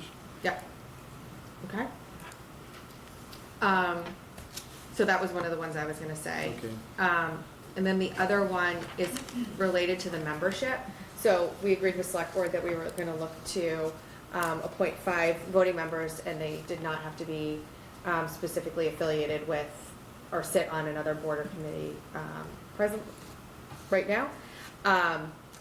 And I would be open to having joint appointment with both select board and school committee voting on all 5, or some combination of select board and school committee individually appointing. I think if we did individual appointments, we would just procedurally need to make sure we iron that out with select board, with, making sure that people don't have to interview twice, and just making sure that we're within, a week of each other or so of making our appointments if we're not meeting jointly. So I think we would need to iron that out. Can you clarify? So when you say, either jointly appoint everybody Yeah. or individually, one board can individually appoint, and then the other board can individually appoint. Yeah. That language is there, proposing that it's 2 from select board and 3 from. Yeah. So are you in agreement with that? Or is everybody in agreement with that? I would be, I think I personally am okay with us doing 2 or 3. Okay. So. It's proposed that the select board do 2 and the school committee do 3. Mhm. Okay. Well, that came from us. Well, Yeah. I mean, my preference is that we do 3. But I could, I think. Well, why change it before they look at it? I'm just saying, if our preference is this, if this is what our preference is, why would we want to change what our preference is? I mean, the select board may want to change it. I mean, it's going to be their charge, right? Mm-hmm. Or is this? Yeah, I mean, this is their charge, so we can keep it as it is, and then post a meeting for Tuesday. I'm just trying not to hold up the process. Right. That's what I'm trying, I'm trying to collaborate here, and, I mean. Can I just make a suggestion? Go ahead. So, I think to your point, to Southborough Elementary School Building Committee shall consist of 5 voting members jointly appointed by the select board and school committee. That's what I like to put in. That's, Yeah. I like that. I like the joint idea, so that the Board of Selectmen and the school committee make a decision on all 5 members. Okay. I like that perspective, and I've Okay. seen that used in many instances. I mean, and both boards have really participated in the selection of each of the members, so I think it's a lot safer. Okay. And probably more productive, likely to be more productive going Yeah. forward. I mean, we're looking for a wide range of people on this, right? And I think, as outlined in the desired member qualifications, obviously there's a large educational component to this project, but I think, you know, municipal finance budgeting, like that's really important too. And communications, public engagement, also think that's important. So maybe it does make more sense for us to all do it together so that we make sure we hit kind of all the categories that we're looking for. Okay. All right. So can we look at potential dates that we could do a joint meeting with select board, so that way for Tuesday we know when we could do interviews and appointments?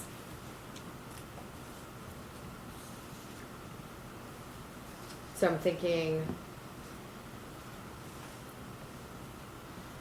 if we're probably looking at like maybe, I don't know if we have enough time to do it like March 24th, so we might be looking at like March 30th or March 31st. We have Northborough School Committee meeting on the 30th. Okay. And we're really trying to find dates that work jointly. Right. Yeah, Right. I can't do the 31st. You can't do the I'm 31st. not. Okay. So do you not have, Wednesday is Oh. it's Would be the first. Passover. got it. No, it's Passover. Got it. Shoot. The second would work. Okay.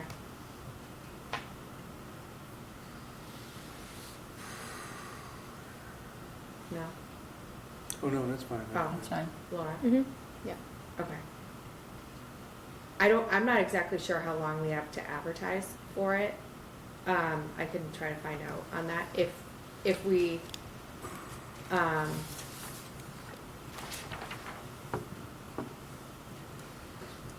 right, let's go with April 2nd. Okay. And that will still fit within, Yeah, April 6th is the first milestone date. okay. Mhm. So then they just, like, we would need to interview and appoint in the same night. And swear in. What'd you say? And swear in. Well, right, that's what I was thinking, is like the swearing in part, yeah. Okay, Jim will be there. yeah. All right, so let's go back to the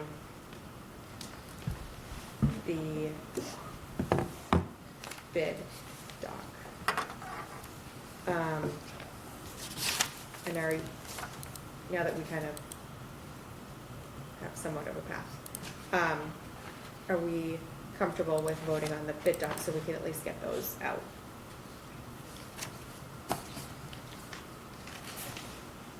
I'm good. I'm good with them. Okay. All right, so I'll move that the school committee approve the bid document for the Neary renovation project with the amendments that we reviewed this evening. Second. Any discussion? All those in favor? Thank you for your work on that. Okay.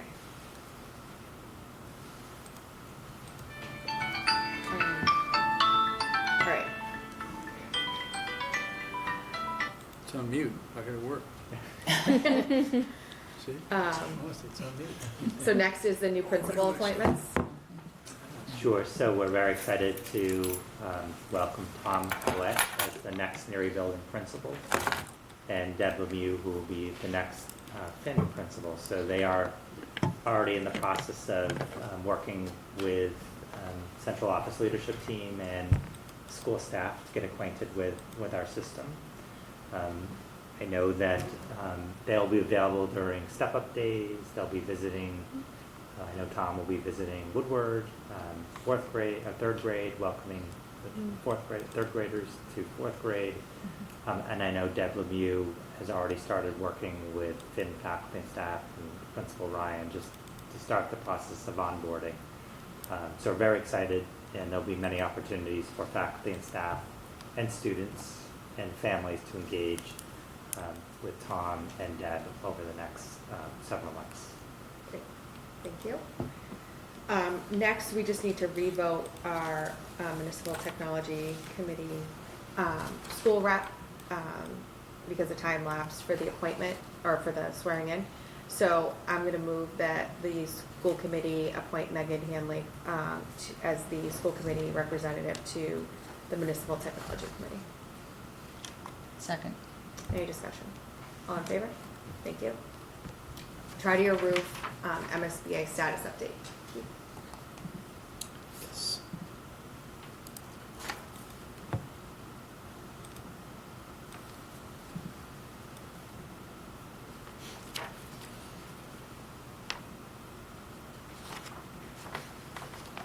Do we need the teachers to come back? We might. No, I was good. It needed a little moment. Gwen turned it off on me. That's what happened. I'm gonna blame her. No, but thank you for the opportunity to provide an update for the Trotter Middle School roof project, including your packet as a memo they put together for Greg, kind of outlining where we are in the whole process and what kind of got us to this point. So this presentation is something that's really going to paint that picture and tell the story of the Trotter roof. Obviously, I'm well acquainted with the Trotter Middle School from my experience there, so I can speak to its history, but more importantly, describing where we are now and what's ahead. So the MSBA process, which everyone is well aware of, just a slide here that kind of outlines where we've been with this. We did attempt 4 statements of interest to the Massachusetts School Building Authority for the Trotter roof, and we were successful in our last attempt in 2024 to be invited into the accelerated repair program because of the condition of the roof. And the town of Southborough reimbursement rate that says Northborough, but it is the town of Southborough's rate, is 41.32%, which they have shared in an action letter with us. So as part of this whole process, we were assigned an owner project manager and designer in June of 25. They went through a very detailed conditions review, and I'm going to share some of that. They went through a lot of the different repair and replacement options and ultimately had a project scope approved at the February 25th, 2026 meeting. So that's a very involved process. I do want to thank Colliers as our OPM and T2 as our designer of helping us navigate this process. Also a little story about the Trotter roof. Like I mentioned, we did have a few statements of interest denied over the years, but we were accepted in 2024, and what we build off of was 2 roof assessment reports, and in those you can really see the graduation of those and the degradation of the roof, which ultimately land us with the acceptance in 2024. So as has been shared previously, this is where it kind of all boils down to, with a roof construction estimate of just over $7 million, OPN and architectural fees just over $900,000, a built-in contingency of around $4 million, feasibility, which has already been approved and has been spent, is the minus $160,000.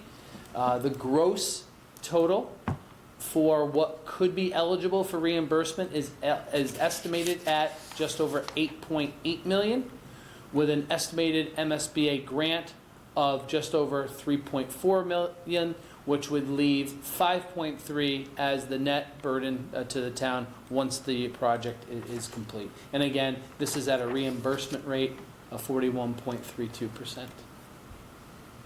So before I go into current conditions, is there anything that you'd like a little more clarity on about where we've been, the official formal process with MSBA, and what landed us to this approved project from the MSBA?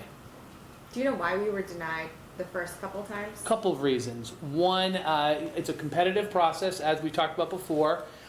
Sometimes the moving target of the age of the roof is impacted by the number of applications they get. That is one. I would say that was the primary reason. Out of all different reasons, I think Trotter always had issues that would have qualified it for its condition. It was more about the age, Okay, which speaks to history that I'm not going to get into. okay. But it gives you a sense of, compared to the Neary roof, which is Yes. 4.5 million, to the net cost of the town. And Trotter is a much larger, more complex roof system than Yeah. Neary. Yeah. Yes. And roughly took how many years to get there? To this point, Mm-hmm. about 6. which is why we couldn't even possibly think about it for Neary, because we don't have that kind of time. Chris. And our choice back at that, right around the same time, was to go with a statement of interest for the core building program for Neary versus the accelerated repair. And it is possible and likely that Neary roof may have qualified like this did in 2024, but we can't go back that way. But Greg's a good point of comparison between the two and where we are It is now. interesting that they call it accelerated. Yeah. Well, you can't be in two programs at once. I know, but the word accelerated, Yeah. I don't know, it just seems. It is an interesting choice. Well, accelerated based on most towns' timelines to do these projects. Okay. Yeah, and so the hope is that you can accelerate your timeline to get it done based on the grant that we're able to apply. Got it. That's the purpose for Okay. that word choice. Okay. I did read that, actually. That's truth. It could be a trivia question. We might throw that in. So the next series of slides, which we did learn from what Roger mentioned about really sharing the conditions, the current conditions. This is the type of experience we have at Trotter with the need to repair, whether it's the rubber flat sections of the roof or the shingled. They don't discriminate between each other. There are leaks in both sections. It's not one is worse than the other. And it's something that we've certainly had to keep up with. The presence of mold in these areas, this is something that we obviously monitor locally. Those ceiling tiles are there, very temporarily and are removed, and we do our best to mitigate as much as possible, which would be like the removal of the ceiling tiles so things have an opportunity to air out and do the things that we need to do. But it does show the scope of this single hallway and this placement. Actually, that picture is from right outside of the doors right here. This is from T2's roof assessment and the things that they found when they did their deep dive. They certainly looked at ponding in different places. The picture in the upper right is more about the drainage when you get to the perimeter and how that's been compromised on the flat sections. The bottom left is the auditorium roof, and it just shows how things have pitched towards, not away from equipment. That those are ductwork that's on top of the auditorium, and then a failed drain, which is right off the rather new section of the building on the music room, which is the bottom right. This was interesting, and I didn't understand the scope of this until it was reviewed with us. Just the impact that the roof has on the other parts of the building, fascia boards, deteriorating flashing with different types of, and this is where Greg gets to with the complexity of the roof system. These are some of the types you'll see throughout, and the damage that was identified by the experts that ultimately did the assessment and the professional estimates. Gutters, just as a basic thing, the gutters were installed backwards in the original construction, were not able to be fixed. So in some portions of the building, the gutters are tilting away from the drain, not towards it. So that's just something that we could not fix until we did the entire roof, as an example. On the whole building? No, portions. Front in particular. On the original Correct. roof? 1998 roof, yep. They put them on backwards? They're not graded towards the drain. They're graded away, so then we have water cascading over the wrong corners of the building. Right. So, this is some of probably the areas that brought the most concern to the people that reviewed. This is where we just share that the substrate of the roof has had not only active leaking, but the plywood itself is buckling in different ways, and you can really see that contour with the pictures that they were able to provide to us. These are some of the measures. There's Rob, Chelsea.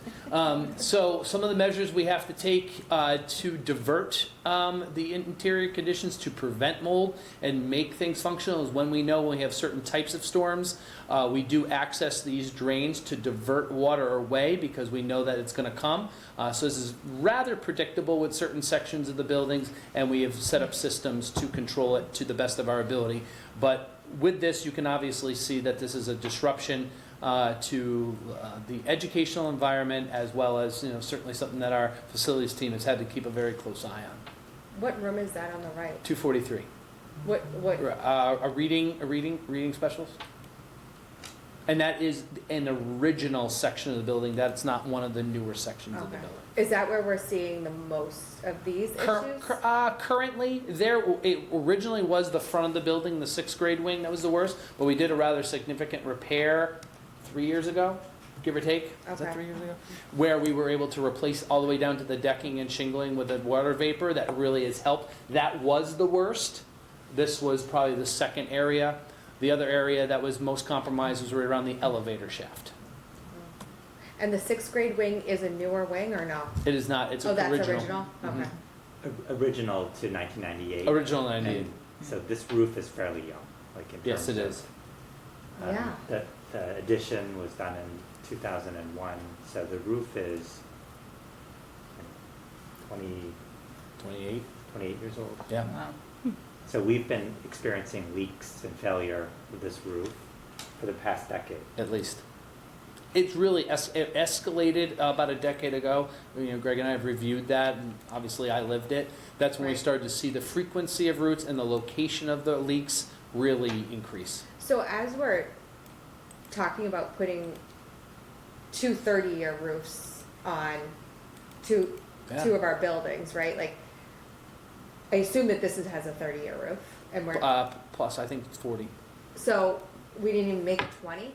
Yeah. So how do we handle, like, the warranty going forward? And I guess what was done here for it not lasting the lifetime that we thought it was going to? To my knowledge, the roofer that did the project in '98 was no longer, the company was no longer in existence within 5 years of the completion of that project. Oh, So there was no course to take. got it. We would go to the general, we would go to the, and we weren't getting very far. So if things move forward Mhm. as intended, Mhm. when would this roof be replaced? It actually has the potential to be on a similar timeline to NERI, but it's unlikely because of the complexity of it. So what we've kind of conditioned out is whether it would be a spring of 27 or a summer of 27 project. And it's more about the complexity of it than anything else. So if you get those two 5th graders, once they're in Yeah. middle You're not gonna be school, happy about this. put them in room 243. I'm not gonna put 'em in room and- 243, And they yeah. can write some more effective. Right. Yeah. They'll be used to it. They'll probably help with the diverter as much as we can, right? Those bladder systems are the same as the ones we're using at Neary. That's correct. Yeah, we learned. We're pretty good at them now. They're fastened. I have some pictures of how they're fastened to the girders and the piping and the things like that to make it Let's not spend too effective. much time on You don't want to talk about makeshift- diverters? makeshift solutions. We're pretty proud of that, Kurt. Look at it. It's done. But just how the experience, these are also two of where we've had to air things out with some active leaks. And, you know, a lot of times we will have the hallways where we don't put back a replaced tile because we can't find the leak. It's not always easy to locate where it's coming from. A little bit of it's trial and error. So that's part of the distraction and overall repair that takes place, especially with this roof system on the shingled portions. So what happens with a failed vote? Obviously, there's definitely, you know, risks and things that we have to be prepared for going forward. Not very different from, you know, what we talked about with the NERI project. They're very much in line. The potential exposure of mold, not taking advantage of this great opportunity. I don't know if we'd be able to get back in line with MSBA. These are things we've discussed for another project that we're very familiar with. But when we are looking at this, the combination of that with a 5 to 7% escalation every year would make this a very challenging project for the community in the near future. And you don't get a second shot at this timing-wise with MSBA, like we, So the new accelerated repair program, it used to be an annual opportunity for statement of interest. It's now biannual because of the number of projects. And so the next time that this is even an opportunity to submit one would be next year. It did not happen this year, correct? They have wind. Oh, it happened this year, I'm sorry. It did happen this year. It wouldn't happen until '28. based on what they've communicated so far. Okay. Is that right? But you don't, I guess my question is, Mhm. we have annual town meeting on It's the April same, It's 11th. the same. So if it passes there, Yeah, Yes. fails at the ballot, yeah, we go through the same process. We have another opportunity to bring it back to the ballot. we do. Correct. Okay, so it's a 6-month window. And it could fail at town meeting, Something. pass at the ballot. And we'd have another chance to go back to town meeting. Okay, so there is Yeah. a 3 to 6 I month see what you're asking. window. Yes, I thought you meant getting back in line No. with MSBA. see No, what I you're just saying. meant like, because I just don't know how widely known that this need is. And so that's just one of my concerns is, obviously, we need to make sure people understand Mhm. the grant portion and that this isn't a want. This is Trying to avoid mirroring. this, exactly, like, right. So, making sure that we understand what we would need to do if this did not pass the first time. Yes. And that would be, if it was at town meeting, it didn't pass, I think it would be incumbent on us to go back and make sure we don't miss out on this almost 3.5 million You got it. of reimbursement. That's right. Because, I mean, 41% is a significant It is. reimbursement rate for this. Okay. Other thoughts on this? And this is its own article at town meeting. Correct. I think they rejiggered some of the article numbers, so I don't remember off the top of my head which number it is, but it's in the teens, I think. Mhm. And so this is one that we need to be prepared for. And both our OPM and designer Okay. will be available for the presentation. At town meeting. Correct. Okay. Any questions? All right. Thanks, Keith. Welcome. Thank you, Keith. Thank you, Keith. Welcome. All right. Annual town meeting, warrant articles. So we have, capital. We have any non-borrowing capital? They're all borrowing. No. They're all borrowing. They're all borrowing. They're all borrowing. And it looks like the Trotter roof is Article 15. 15, Yes. okay. And then obviously the Trotter roof is on there, and then the budget. Mhm. Just those three, right? I mean, that's plenty, but, okay. So annual town meeting's, on April 11th, which is, I think we have a meeting on April 8th, so we'll have one more school committee meeting prior to, annual. Anyone have any comments on that? All right, Neary roof, next steps. Yes. So as we kind of touched on a little bit earlier, Socatec was available at our successful town meeting a week ago. Quickly, even at the conclusion of the meeting, he came down and says, as soon as that snow's gone, we'll get started. So we've been in contact with Socatec. The goal is to have them out, I believe, early next week. They've already started with some work behind the scenes to get organized and get familiar. Even prior to that, they reached out to some trusted vendors and contractors to see their schedule and gauge their interest in this type of roof system. So there has been this type of work behind the scenes, but we are working right now through a proposal process to carry us through the bid process as well as through construction with Socatec, which was a term of the original RFS that went out. We could extend the contract if we so choose. And they were a good firm to work with. Great. And what about compensation for that work and how, obviously we don't have funds, we have 4.5 voted, but we don't have access to those funds yet. So can you just walk through how we'll handle that? Do you want to take that, Greg? Sure, so, actually, Becky, do you want to take that? Don't pass it to me. Stephanie, you're up. Skip. So we did work with Socotec, and they have agreed to do some of this work, and then they would bill us after July 1st, once that funding becomes available to us, provided it passes at town meeting. At the ballot? Yes, yes, So- I'm sorry, the ballot, yes. So the risk exposure we have Mhm. is any work done now until town meeting if it's a failed vote. Yeah. And we estimate that to be around $50,000, give or take. Yeah. So Okay. we're coming up with a plan. If Okay. that is the case, how do we Okay, pay that bill? okay. And they're fully aware of this and have agreed to it and have done this type of thing before. So this Okay. is not unusual. They're also confident, based on the result of the town meeting, that, and we are as well, right? We're Right. optimistic we'll get a simple majority at the Okay. ballot in May. So Okay. you coupling those two makes them pretty confident that they can do the work necessary to get us out to bid. Because they do know the benefit of getting out to bid as soon as possible Yeah, with a summer project. I mean, Right. we're gonna be up against it, but we also have to realize, we're definitely, if all goes well, we're still going to be working with this with Principal Millette and, for the Right. fall.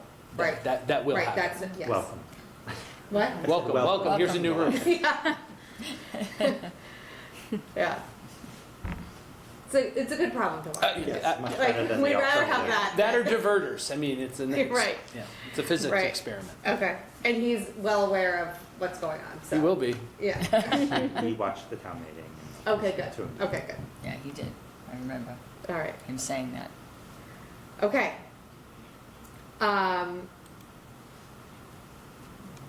So I think we're good on all of that section of the agenda.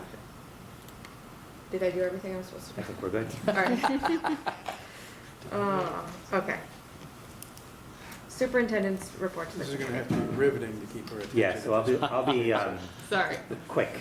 So enrollment, so the K enrollment currently is at 131, so with a number of sections, we are still within class size.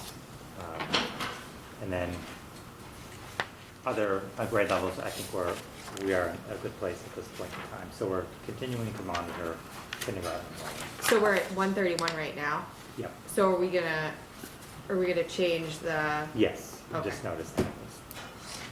so we're gonna go Update to this 7? week. Yes? Yeah. Okay. So this is on, so we just need to I think update. so this is incorrect again. I think it was incorrect the last meeting as well. It's Yeah. 7 and 6. And is it right at the bottom there that NESDAQ is projecting 148 for kindergarten next year, or is that, Correct. so, we're at 131 in March. Like that is feasible then, Yes. like But very, I think the Finn staff has done a great job looking at the census. They've reached out to parents. Okay. They've reached out to siblings. I think typically we could see an influx of kindergarten enrollment over the summer, but I think at this point, you think I we're, think we're okay. Okay, so if we're at 131, we're at like 18.8-ish? Yes. Okay, so we need to monitor that Yes, pretty yes. closely. Okay, And then I'll turn it over to Becky for the financial reports. Okay, so I'll start first with the function codes that have been overexpended, and there are 2 new function codes. The first is substitutes for professional development, and that is over by $52.50, and that's actually due to a timing issue with when the payroll was being run, and she had not adjusted her encumbrances. And then the second is maintenance of grounds, and that is over by $527, and that is due to the purchase of it, imagine this, an ice melt for our buildings. Surprise, yes. surprise. So those are the 2 line items that are showing as overexpended. In terms of the monthly general fund report that's in your packet, that's as of February 28th. And you can see that we do have a budget balance of $55,271, which is 0.22% of our operational budget. It is a decrease of about $88,000 from the previous month. And we are continuing to work on this budget. So there were adjustments that were made based on some projections for long-term substitutes. We have received a few more known staff leaves that were going to be happening. We've also changed our projections for our short-term substitute coverage. And then we also had a change in placement for one of our out-of-district students that also changed those numbers. So really a combination of a few lines is what's driving that decrease in the budget.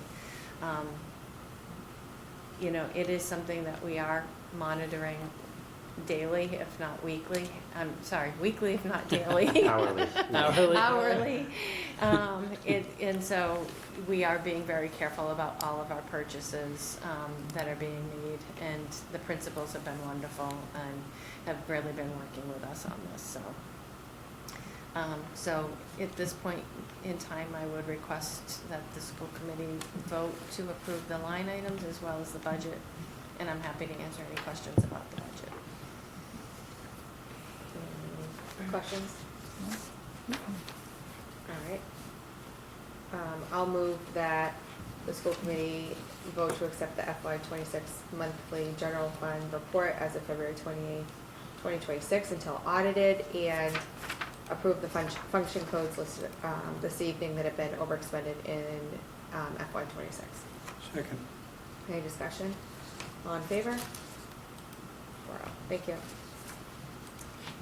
And then the next item is the warrants. So you can see in the month of February, we did have 2 payroll warrants, and then we also had 9 vendor warrants.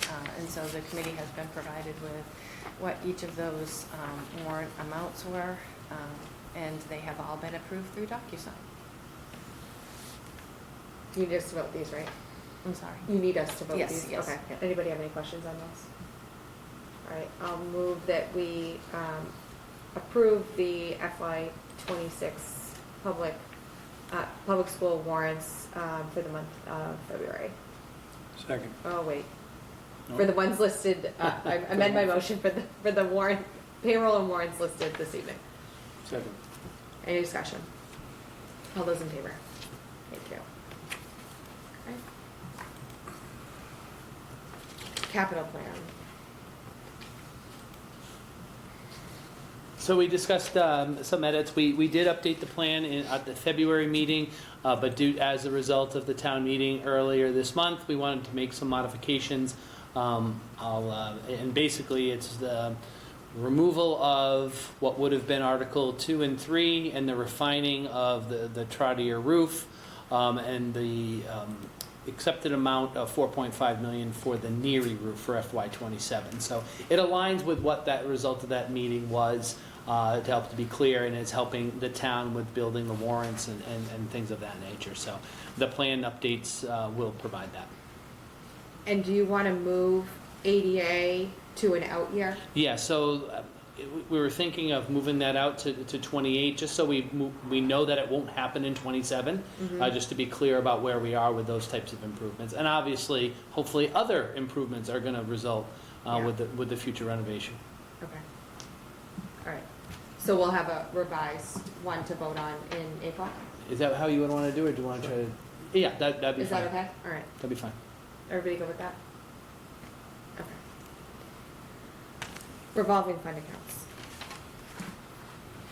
So the 3 Southborough revolving fund accounts, 2 of those accounts, the food services and the extended day, really there have not been many changes with those 2 accounts since the last presentation was made in February.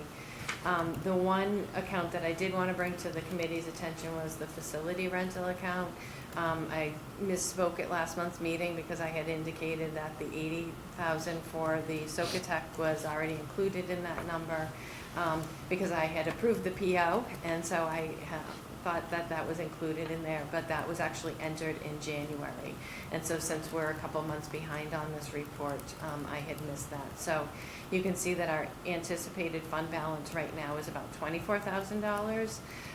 We have since then received the rental payment from Assabet Valley Collaborative, so we are up to around $40,000 in that account, but that is lower than we have seen the account in prior years.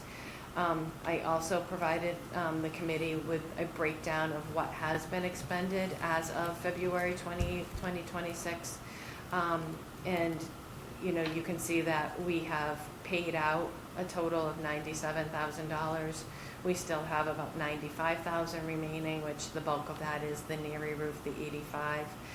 So in total, we have expended or plan to expend $193,000 from that account in FY26. And so that's really what has brought that account down to that $24,000. Question? Go ahead. So the paid column, Mm-hmm. this is year-to-date as of the end of February, right? Correct. In those categories? Yes, Thank yeah, you. yeah. So we can't go there anymore, is what you're No, saying? the well is, We're the well done. is dry. Just also, it's important to note, if you look at the item description, these were not nice to have repairs, these were emergency repairs. I was looking to repair the card access, and I presume those are the devices that, use cards to act, yeah. So the boiler repair, is that not covered by insurance? And we did look into it, it didn't reach the threshold. The deductible was The 10,000. deductible. Oh. What is our deductible? 10,000. 10 for those, 10? for that type of repair. Can you combine things? Wish. Yes. These are the problems Not, with the building that equal Our over criteria- the $10,000. criteria, one of them is it legal? And then the last revolving account is the preschool, and again, that really remains fairly unchanged from the prior month. It's staying exactly where we anticipate it will be. All right, thank you. Then next is the budget calendar and the approved budget. Should we? Yes, so thank you to Cheryl for, adjusting the calendar as meetings move forward, and then the approved budget. The school committee voted the budget last month, and now it's a matter of just making sure the community is aware of our budget and preparing for town meeting. Okay. Personnel report. So in your packet, I will highlight that we did find a building-based sub for Finn, so that's great news. Okay. Great. Okay, next is minutes. Did anybody have any changes on those? And the executive sessions we're gonna hold, Right, right? yeah. Okay. All right, there's no changes. I'm gonna move that we approve the special open meeting minutes of January 30th, 2026, the open meeting minutes of February 11th, 2026, and the special open meeting minutes of February 26th, 26. Second. 12, sorry. Second. Okay. Any discussion? All those in favor? All right, and I'm gonna move that we approve to retain, is that how you? Yes. The executive session minutes of January 14th, 2026. Any discussion? Second. Oh, right. Thank you. Any discussion? All those in favor? Thank you, Roger. All right, next, next month, we're gonna have a special recognition. And the school choice, you guys. I'm not sure what the special recognition is for, but. Maybe it's for you. Surprise. And I will post a meeting for Tuesday with select board. We'll aim for April 2nd if we can to do interviews. And then our next scheduled meeting is April 8th And town meeting's April 11th. I'm just curious, so what time are you posting the meeting for the select board night? Do you have a preference? Nope, I'm just asking. I'll, And then, so I don't know if anybody has a preference. No, I'm fine, just, That I is guess it's when up to them when they put us on their agenda Or, yeah. for Tuesday. yeah, I don't know where it is. 6:30 is. Wherever it is on their agenda. Right. Yeah, I'll Because it check. is, because you think it isn't on their agenda at this point. No, I think it is on their Oh, agenda. okay. Yeah. Well, they haven't posted their agenda, but it's supposed to be on their agenda. Yeah. So I will. Wherever it is, all right. Yeah. If you have a like if, okay. I don't. I'll try to find out what time, but if anybody has a, let me know. Okay, public comment. Tim,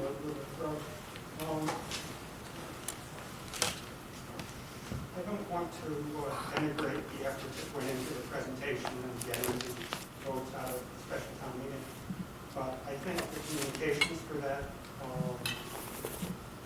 started late and we more or less got lucky. So going forward, I think it's going to be important to build on the momentum, to communicate, to put things out aggressively, as events happen, not wait till the end. So I mean, and I thought it was good that you thanked the voters in this meeting, but I don't think that all that many people are going to watch this meeting. So I think it would be a good idea to put a letter out that says thank you to the voters and here are next steps.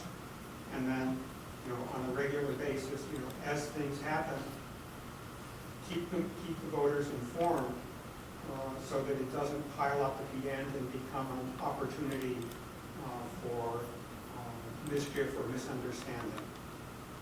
I just want to encourage you to think about this in this way and not, do the homework cram at the last minute and sort of thing. Thank you. My lesson for the evening. All right. I should have a trivia question. I know. Can't respond to you though. No, I'm just kidding. All right, I move we adjourn at 9:30. Second. Any discussion? All in favor? Thank you. Thanks, Terry. Are we off, Terry?